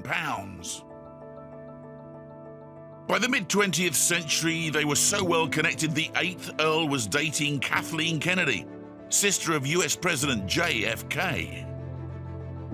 But in 1948, disaster strikes, and they die in an air crash over France. The tragedy signals the end of an era, and the lights go out on Wentworth. 3 centuries of family ownership disappear into history. For the next 40 years, the building was leased to various institutions, a teacher training college, and then Sheffield Polytechnic. But with heating bills in excess of £1,000 per week, it was unviable and fell into total disrepair. In 2017, the newly formed Wentworth Woodhouse Preservation Trust was granted £7.6 million by the Exchequer to save the house for the nation. Sarah, I thought the downstairs entrance was impressive. It's just another level, isn't it? Sarah McLeod was brought in to spearhead its restoration. It's lovely, isn't it? It's absolutely stunning, yeah. Probably one of the finest Georgian rooms in the country. This would have been the grand entrance hall or ballroom, or...? No, this was the ballroom, and this is really the heart of the entertainment of the house. So there would have been orchestras, grand balls, and actually Anna Pavlova, the ballerina, danced here on this very spot. Wow. And of course, royalty too. Yep, George V came here in 1912, and that was a remarkable thing at the time for the king to come up to the industrial north. Everybody turned out to see him. Over 40,000 people from the local community came and stood outside to get a glimpse of his face. I'll be honest, it looks in quite good nick. Ah, you see, that's because you're in the part of the house at the moment which is the best quality, really. The staterooms have had the best maintenance over the years because of their precious interiors. When you go beyond these staterooms and you start to look at the other 300+ rooms within the house, most of them are in a really poor state, and in fact some of them are completely derelict. Before work could start on fixing any of the interiors, the first job was to sort out the enormous leaking roof. And when I say enormous, I'm really not kidding. The house, not the grounds, just the house, is spread over 3 acres. You could actually fit 3 football pitches just on the roof. Of course, it's no cheap fix. In 2019, repair work costing £5 million begins. The scaffold alone cost an incredible £1.2 million. Over the next 18 months, it's retiled and has new lead and stonework to make it watertight. So by the end of 2020, the first phase is complete and the scaffolding comes down. But that's only the beginning. With all that work done, they now have a practically dry house. However, that's the North Pavilion, and there's still major work to do there. While work starts inside on some of the 365 rooms, at the North Pavilion, as well as more leaking roofs and stonework, there's a clock that's seen better times. And a weather vane, well, that's under the weather. Overseeing all the restoration is Andy Stanford. Morning, Andy. Morning. Andy, so you're in charge here today. Big job ahead. It is, yeah. This is a day for us where we're lifting the weather vane down. It's interesting. People look up at these things. They go, well, why don't you just carry it down? It's not that big, is it? When you get up there, it's a lot bigger. Yeah, it's a lot bigger than you think. It stands 9 foot high, stuck out, and then it's got a pinnacle support below, which is same again. Well, good luck with the lift. I know that you're professional and you've worked everything out, but I know for a fact also you get nervous every time you do one. Every time, every time, every time. And with good reason. Built in the early 18th century of wrought iron and copper, here it comes. This neglected 18-foot weather vane weighs in at over 250 kilograms, and no one quite knows whether it will fall to pieces.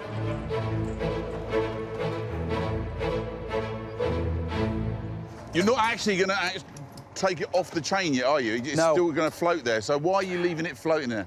We're leaving it float now because now we're going to build this framework around it so it can secure it, because then it's got to be tucking inside the building to be restored. Now it's down, you can see how knackered it is. Yeah, yeah. When would you think this was last on the ground? Really, it's back to the 18th century. That, you know, I think the last time it was come down was when it was put up. So it would have been interesting how they got it up there then. Definitely different to what we've got now with cranes and things. The weather vane would be a huge project on its own, but it's really just the tip of the iceberg. 3 centuries of the Yorkshire weather battering rain into the surface means that water trickles into cracks where it freezes and expands, and that expansion is powerful enough that it then blows chunks off of the stonework. This building is literally dissolving. And I'll be joining the team with the huge task of saving it. In Yorkshire, Britain's largest stately home, Wentworth Woodhouse, is undergoing a restoration project that will last decades. It was the first Marquess of Rockingham who in 1725 built Wentworth Woodhouse as a red brick mansion facing west. However, less than a decade later, he decided he preferred the more fashionable Palladian style, so commissioned another adjoining mansion built facing east. Everyone loves a column, don't they? 2 mansions, 1 property that now lies empty. As efforts focus on restoring the North Tower under cover of its new scaffold tent, the stonemasons are dismantling the balustrades around its roof. Just lift it up and offer it forward for us, and then we'll take the weight. You ready? 1, 2, 3, up. As they come apart, head stonemason Sean Knight can see the damage of years of exposure to the elements. We're having to take the whole balustrade down purely because the amount of erosion to the stonework at the bottom, it's unsecure and unsafe. This one's Fractured completely, Sean. The problem is, over years, it just fails. The stonework crumbles, and you end up with this, just really friable stone. OK, can I have a bearer, please? All the uprights are in a desperate state. There are 96 of them in total. Down on the ground, Sean's working out whether they're even worth saving. They look like banisters. That's very similar. It's called a baluster. A baluster? A baluster. So if you look up the top of the building, you can see the balustrade as a whole, which encapsulates all of the piers and the balusters and the copings, which form the balustrade. The baluster balustrade? That's right. I get it now. That's right, yeah. Interesting here, because you've got one of the old ones that's obviously knackered. Yes. Yeah, you can see here the stone is actually just frying away now. Literally, you can rubbing that off with your thumb. Yeah. So why is that decayed so badly? What sort of stone is that? This is limestone, OK, and this comes from Ketton, which is about 100 miles south from here. So normally it wouldn't be in this area. It's predominantly built out of sandstone. I was going to say that, because the building isn't limestone. No, no. So we think that they ran out of stone locally, and we think that they had land owned in that area so they could quarry the stone cheaper, and then they bought the material up here. The problem is the limestone, the minerals, as it gets wet, run off the building and they run down onto sandstone. They attack it at an accelerated rate. So you'd never put limestone above sandstone. All 96 limestone balusters need to be replaced with sandstone ones. They're being made on the other side of the Pennines in Manchester at Mather and Ellis, where they've been cutting all types of stone since the 1880s. Luckily, the tech has definitely moved on a little bit since then.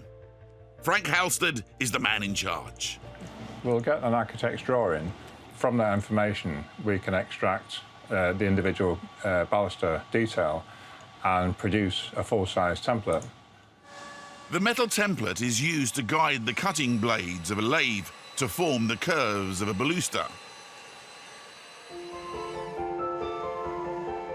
The lathe simply turns a block of stone, called a blank, so that a saw can then cut it, a process, funny enough, called turning.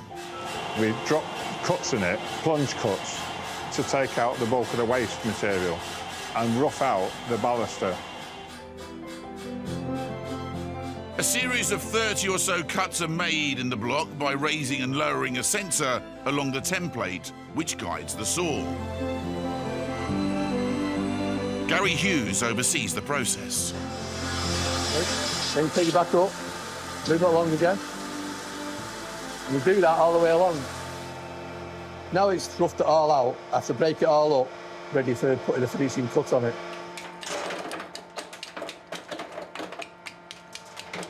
What it leaves there now is a rough outline.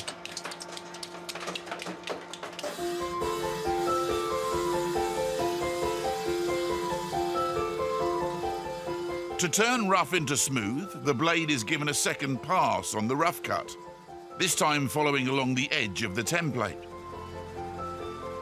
It's similar to having a key cut for your front door. The cutting machine follows a guide to copy a specific shape.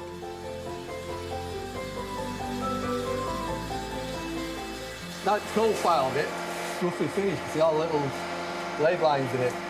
And I've got to polish it now to take the lines out of it, so it's smooth.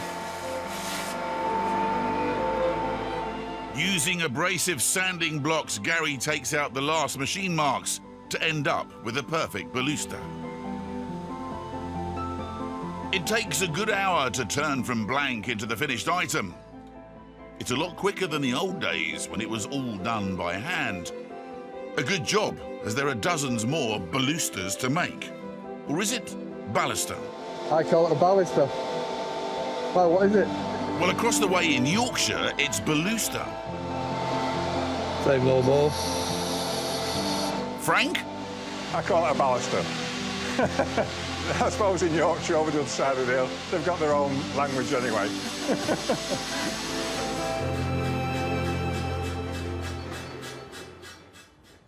Baluster, baluster, however you say it, we pinched a lot from the Greeks and Romans.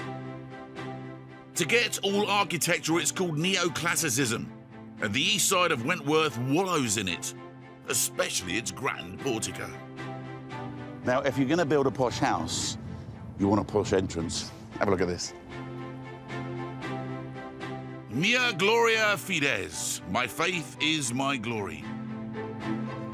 Unfortunately, this portico's glory days are numbered. Unless a crack restoration team, led by Andrea Walker, can save its decrepit ceiling.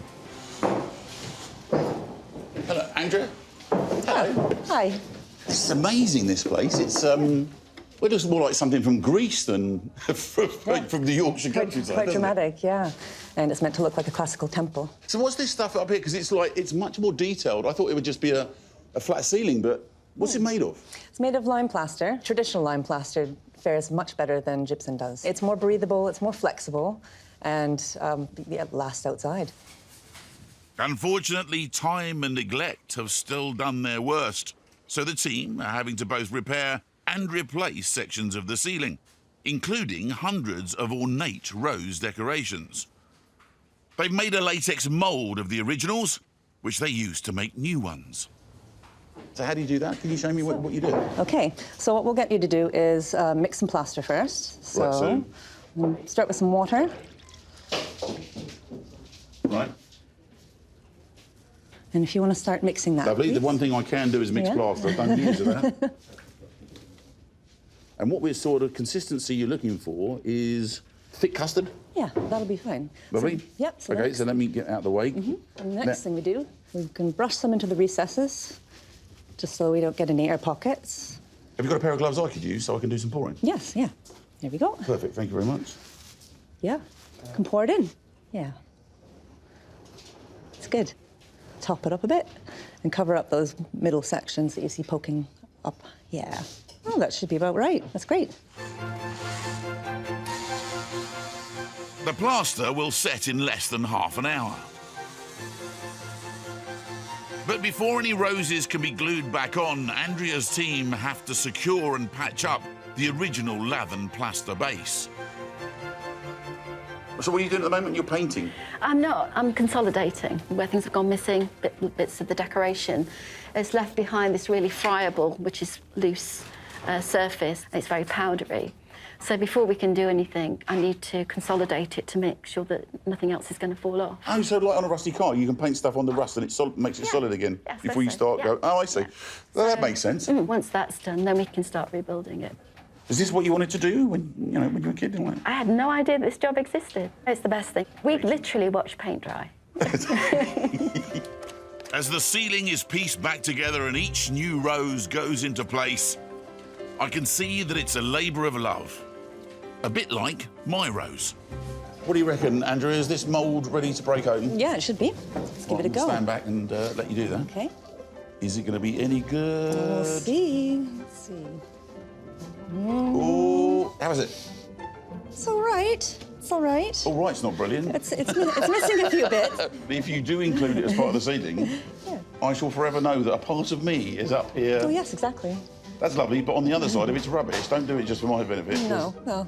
Well, we can always use something like this. It's a little bit better. So it's not going up, is it? No, I don't think so. Sorry. Can I take that then? Yes, you can. Can I have that? Yeah. There you go. Thanks. OK, that's one for the toilet wall. There's a reason they get the pros in. Back over at the North Tower, there's an 18-foot weather vane to restore.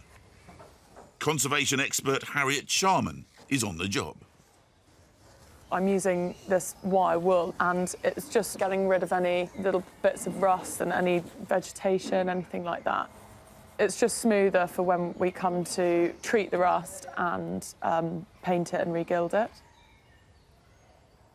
The next stage of the process is to paint on a base coat. This is the very top bit of the weather vane, which we've removed just to make it easier to paint and gild. It's oil-based so that I can gild on top of it. As the years go by, after the gold leaf's been applied, any weathering to the gold leaf, any small gaps that may appear, it shouldn't be too obvious with the yellow paint underneath. Meanwhile, colleague Valerio Caputi has been cracking on with the main body so that it's ready for a coat of gold. The first part of the actual gilding is to paint on a sort of glue called size. is a binder, which is a linseed oil base. So it's gonna help me stick the gold leaf on top of the paint. After 20 minutes or so, the size goes tacky enough for the gold to stick. I place the leaf on. You can be quite hard with the pressing. If you don't press hard enough, sometimes it will come off quite patchy. It's best material to use outside. We could not use anything that wasn't real gold because it will tarnish otherwise. Gold leaf is pure gold that has been beaten thinner than paper. I think we just thought the whole weather vane would take about 60 books. I think there's about 25 leaves in each book, so it's going to be quite a substantial amount, I think. At £1 a leaf, it'll be 1,500 quid's worth of gold alone to re-gild. Plus, of course, it will take Harriet and Valerio several days to completely cover the weather vane. Here we go. So yeah, after a while, it starts having more like a mirror kind of appearance. That's actually the best part of this job, so the most rewarding part. With all the money being spent, you have to ask yourself, why save Wentworth? Well, for me, it's because of the stories that the building contains that would have been lost if it had crumbled away. And I don't mean just the posh people who owned it, but the people who built it, the humble people. For example, this piece of wood was found by 3 chippies working on the roof, and it has a message on it from the original roofers, which reads, "This roof repaired March 1830 when it was cold and frosty. Jack Foulding, Jack Vickers, Jack Ragg. They all liked drink, but none to be had." You can imagine the lads sat up here freezing, getting the job done and thinking, I can't wait to get back into the pub for a pint of Yorkshire ale. Which doesn't sound like a bad idea, does it, lads? But the 3 Jacks would never have known that the money that paid their wages would dry up. As I'll be finding out, the family fortune that built this place would take a severe turn for the worse. At Wentworth Woodhouse in North Yorkshire, stonework on the North Tower is in full swing. But the scale of the work here means progress is slow. For 200 years, the Fitzwilliams who owned the house made their fortune mining coal to fuel the Industrial Revolution. But they became victims of their own success when in 1946, the Minister for Fuel, whose job was to satisfy the nation's insatiable appetite for the black stuff, demanded that land around the house be used for open cast mining. The grounds were decimated, right up to the back door, and it certainly made caring for the house itself almost impossible. For over 70 years, this place was in dramatic decline, bits falling off all over the place, and let's face it, it came within a whisker of being completely pulled down. But bit by bit, Wentworth Woodhouse, the largest stately home that most of the country's never heard of, is actually starting to get its mojo back. Julie Reedman is in charge of maintenance, and I hijacked her weekly inspection to get a sneak tour. Starting with the magnificent east-facing state rooms. So here we have the library. But always the library? No, it was a state bedroom before it was a library. OK, it's very lovely. The ceiling's great. It is, indeed. And this is the state dining room where George V, Queen Mary had their state dinner when they visited in 1912. It was all the rage for stately homes to create a corridor of adjoining grand rooms. This is very grand in here, isn't it? It is indeed. It's called an enfilade. This room here is the museum or the statuary room where we used to have lots of objects out. And then this room is the marble saloon, the grandest room in the house. This would have been your entrance room. And at Wentworth, it is simply room... What's this one? This one is the ante-room. After massive room of grandeur and opulence. And then this is the Van Dyke room. Hang on a second. This is the what room? The Van Dyke room. Where's all the Van Dykes? Sadly, no longer here. But why is it like just room after room after room? Well, it was to show off, really. So this is the grandness of the family and the wealth. Though it's stripped of its artwork, everywhere there are telltale signs of how opulent this place once was. it's still obvious the Fitzwilliams did nothing by halves. Now, this place has over 365 rooms, one for every day of the year. In fact, weekend guests, when they came to stay, were given a basket of confetti so that they could leave a little trail to find their way back to their rooms. Hang on, this is a dead end. What's through there? I won't be the first to get lost. Other guests have included a young Princess Victoria, and in 1912, George V stayed here with Queen Mary. But it's the Earl's own bedroom which is one of the first interiors to be restored. Huge chunks of plaster have fallen from the ceiling where the water's got in. And as specialist conservator Craig Dixon knows only too well, it's not a simple job to replace. We've got the two elements of mouldings. We've got the modillion blocks with the cone pin details. We've also got the diamond detail that's in between. In this room, we've actually lost both of those details. A bit more off there. A little bit more off there. Replacement sections for the ceiling are being made in Sheffield, XL bespoke mouldings, where they can make anything from columns to cornices. Kean Turpin has been given the tricky task of recreating the damaged sections. This is what I'm on with at the minute, which would eventually, once it's fully finished, match the original. The first job is to recreate a perfect plaster cone. Plaster of Paris is mixed to create a paste. For the real boffins, it's calcium sulfate hemihydrate, and mixed with water will start to go hard in minutes. Ideal for perfecting your cones if you know what you're doing. This is just to give it a little bit of string with some fibre. So we'll wrap it around there. It's amazing what you can do with a nail and a bit of string. And that. Give me something to work with. Give it some strength, just so it's not just the plaster on its own. A timber profile is used to drag plaster around the nail and string to gradually form the shape. Quite a slow process, this one, because it's so small. See where the string we're catching then, and it pulls it round. That's not what you want. Keep it clean round the edge. And we'll make sure no one's catching again, whilst the plaster thickens up. Dragging plaster like this is a method that has been used for centuries. It's getting there. Quite a fiddly little job. It takes nearly an hour to create this first cone and let it dry. We just clean it up with a bit of sandpaper, just neaten it all up, and then that'll be it. Making every cone like this would take forever, so the next stage is to use 6 of Kean's handmade cones to make a mould by pouring liquid rubber over them. It's going to be tight. I don't think it's going to get to end of them too. Using the moulds to make more cones, they can then make enough to assemble the 24-piece replica. So this is originally off-site. As you can see, how they've done it back then, they've done it with a little metal pin to sit them in, and that's what we're doing. Once all 24 cones have been attached to the base plate, it can go back to site.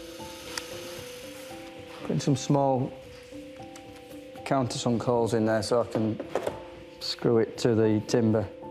When they're fixed back in place, they should last another 200 years. I think it's absolutely fascinating. I mean, some of the workmanship that's in this building is incredible. Compared to the recognition it gets, it's got some of the finest plaster work that I've ever seen on all the buildings I've really worked on. And I think people don't understand how much plaster work there is in this building, but it is amazing. Outside, the clocks on the North Tower stopped back in the 1980s, and like so much of the house, have been left to rack and ruin. If we just carefully stand up and lift it onto that carpet there, yeah. and then we can carefully carry it to this corner, mate. The old lead clock faces are beyond repair. Yes, that come off a lot easier than I thought.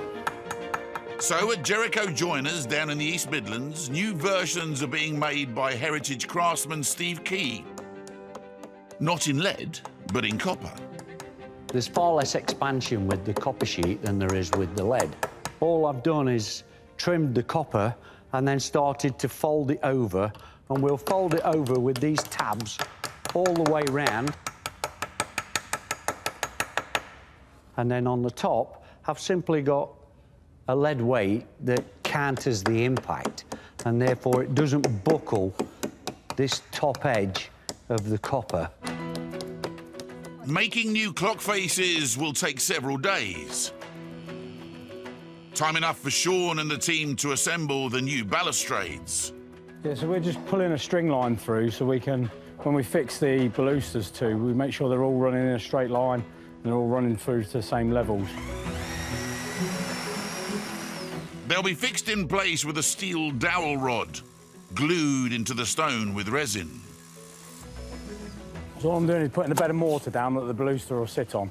So we bed it out first, then we put the resin into the baluster itself, and then we drop it onto the pin, and then we can level them up as we go along. Usually they'd aim to get 20 or so balusters in place in a day. But with double the team on today, they're going for 40. This is the last one in this run, so once we get this one on, we can all breathe a sigh of relief.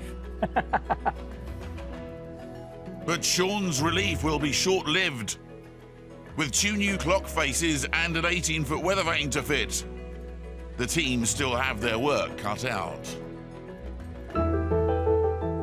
At Wentworth Woodhouse in Yorkshire, there's an 18-foot weather vane ready to go back to its rightful home.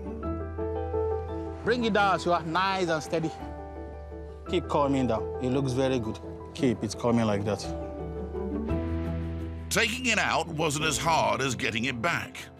This time, they have to locate the 3-metre-long rod into a 2-inch square hole.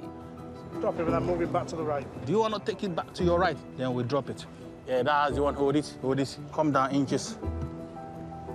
Nice and steady. After half an hour of hanging in midair, it's in. They all stop. All stop. Andy, don't touch anything. It's bang on. It's spot on, mate. That there is bob on.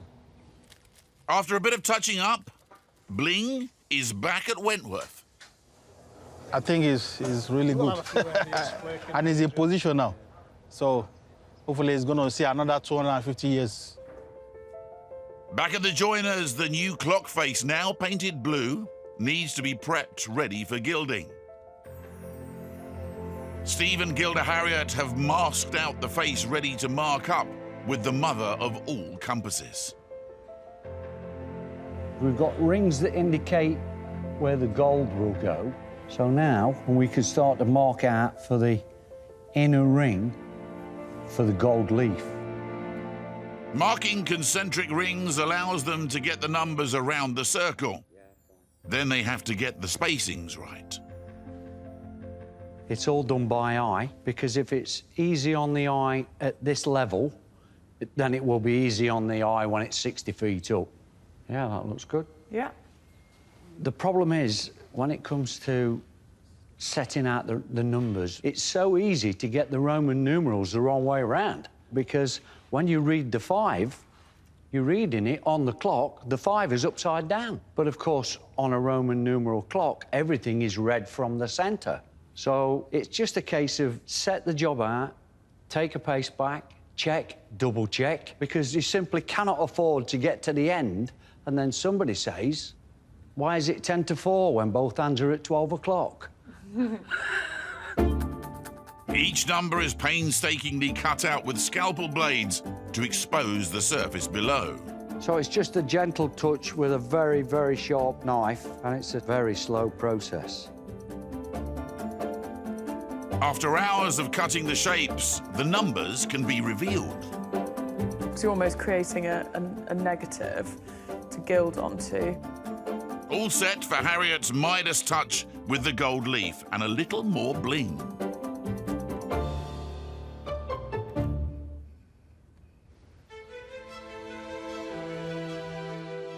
can't wait to see how the house will look with all its new jewellery.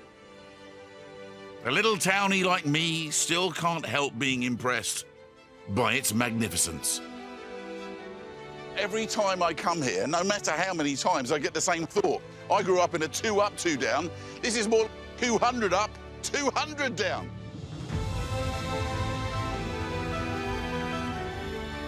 The last 18 months have seen a lot of changes at Wentworth. With the last few bits to finish on the North Tower, the scaffold is still up, ready for a grand unveiling. Behind it, the clock that was literally flaking away is now poised to count time once more. It's a bang-on, perfect replica of the original and should last for decades. Harriet, Steve, oh, there it is. How amazing is that? So, very exciting time. You know, this is like finally seeing the clock face back up on here again. It's come back to life, hasn't it? Absolutely, and the people who've worked on it have come back to life, I can trust me, because it's been a huge effort. In all construction, we rely on skill and knowledge and application. On a heritage building, we have to inject that with some heart and soul, and that's what this got. Just above the clock was a dirty great weather vane, blackened and rusted by time. Now it's like a dirty great medallion. Oh, Harriet, look at your work. It looks magnificent. Yeah, it looks good. And big, too. Yeah, it's massive. And the ball, you wouldn't be able to, 2 people either side, put your arms around it. It's huge. A lot of gold on there. It's very blingy, isn't it? Yeah, it's great. I love it. And the griffin looks magnificent up there as well. You must be very proud. Yeah, so proud. We're just really, really pleased with it. And the last time it was done was 250, 260 years ago. Yeah. And it's going to be there for, like, you know, I keep saying this, but to all the workmen that I work with, there's this thing about, you know, kids coming up here and going, oh, Grandma worked. Yeah, I know. I can't wait for that. It'd be brilliant. For all those working on the project, there's something more than a job well done. They're building history. For the stonemasons, a major part of their work was to replace crumbling balustrades, including 96 shiny new balusters. Wow, it's beautiful, isn't it? You can actually see all of the new stonework gone in. So everything we've replaced over the last few months. Yeah, and you can see where you've, you know, inserted pieces. And as we go along here, your balustras? Yeah, balusters. Balusters, yeah. Look beautiful. When they pull this down, you're going to be gazing up at a tower that you're going to be responsible for saving, and not only the outside, but everything that's inside it. That's an amazing thing, isn't it? It is, yeah. And it means that, you know, as they do the refurb throughout the rest of the building, they haven't got to worry about that water ingress destroying the fabric. You're part of this story now. You're part of the Wentworth Woodhouse story. Yeah, it's a proud day. Well done, mate. Thank you. Really lovely job. Of course, 5 million quid's worth of new roof, with its slate work, new lead and stone, has enabled the team to start inside. And the Earl's bedroom, where plasterwork was literally falling off the ceiling, is now really fit for a king.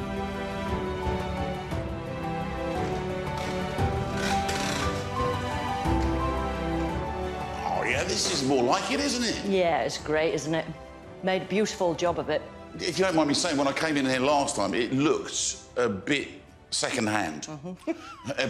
And now it actually genuinely, you can feel that this was the Earl's bedroom. Yeah, the guys have done a great job on the restoration of the coving and the decoration. Yeah, it's come together beautifully. We're really pleased. I mean, it just takes you right back there, doesn't it, to the golden age of the earldoms. It feels like the house is sort of slowly coming to life with the work that you're doing. So that's 1 down and, what, 24 to go? Yeah, indeed. That's just the staterooms, yes. Yeah, there's a lot more rooms besides this. Yeah, it is a mammoth task. But actually, when you get to a point like this and you can see a room as it should be, it kind of makes it all worthwhile, doesn't it? It does, absolutely. It's so nice to see a room looking this comfortable. I could move in tomorrow. You're allowed to do that? You're in charge. Can you not keep the key and just... No, sadly not. Oh, I don't know. No one would ever know if you fancied a quick kip in the Earl's bed. Once this place was exclusively for the Earls Fitzwilliam, who shared it with royalty. But now it's opening up for all of us to enjoy. The grand portico, which was on the verge of crumbling away. Oh, yes. Oh, it's beautiful, isn't it? Yeah, it's stunning. Will now welcome all who care to visit. Every single ceiling rose, absolutely perfect. Yep. Which means that my rose mustn't have made it up there. You've got to be pleased with that. Yeah, we're thrilled with it. So the work that those guys put in is incredible, isn't it? Yeah, about 5 weeks' work, I think. Yeah. Yeah. This is magnificent now. You know, you've got more than 50% of the roof done, but with all these rooms in the house still to do, it's this vast road ahead of you of work. Yeah, there is indeed. I mean, you know, 10, 20 years of work to do here. Is across that the whole daunting? site. It can be. You have to take it. It's like eating an elephant. You can't eat it at once. You have to eat it one toenail at a time. Eating an elephant is one of the more unusual similes, but no, I take your point. Do you think you're ready for another royal visit? Absolutely, anytime. Really? You think you're ready now? Yeah.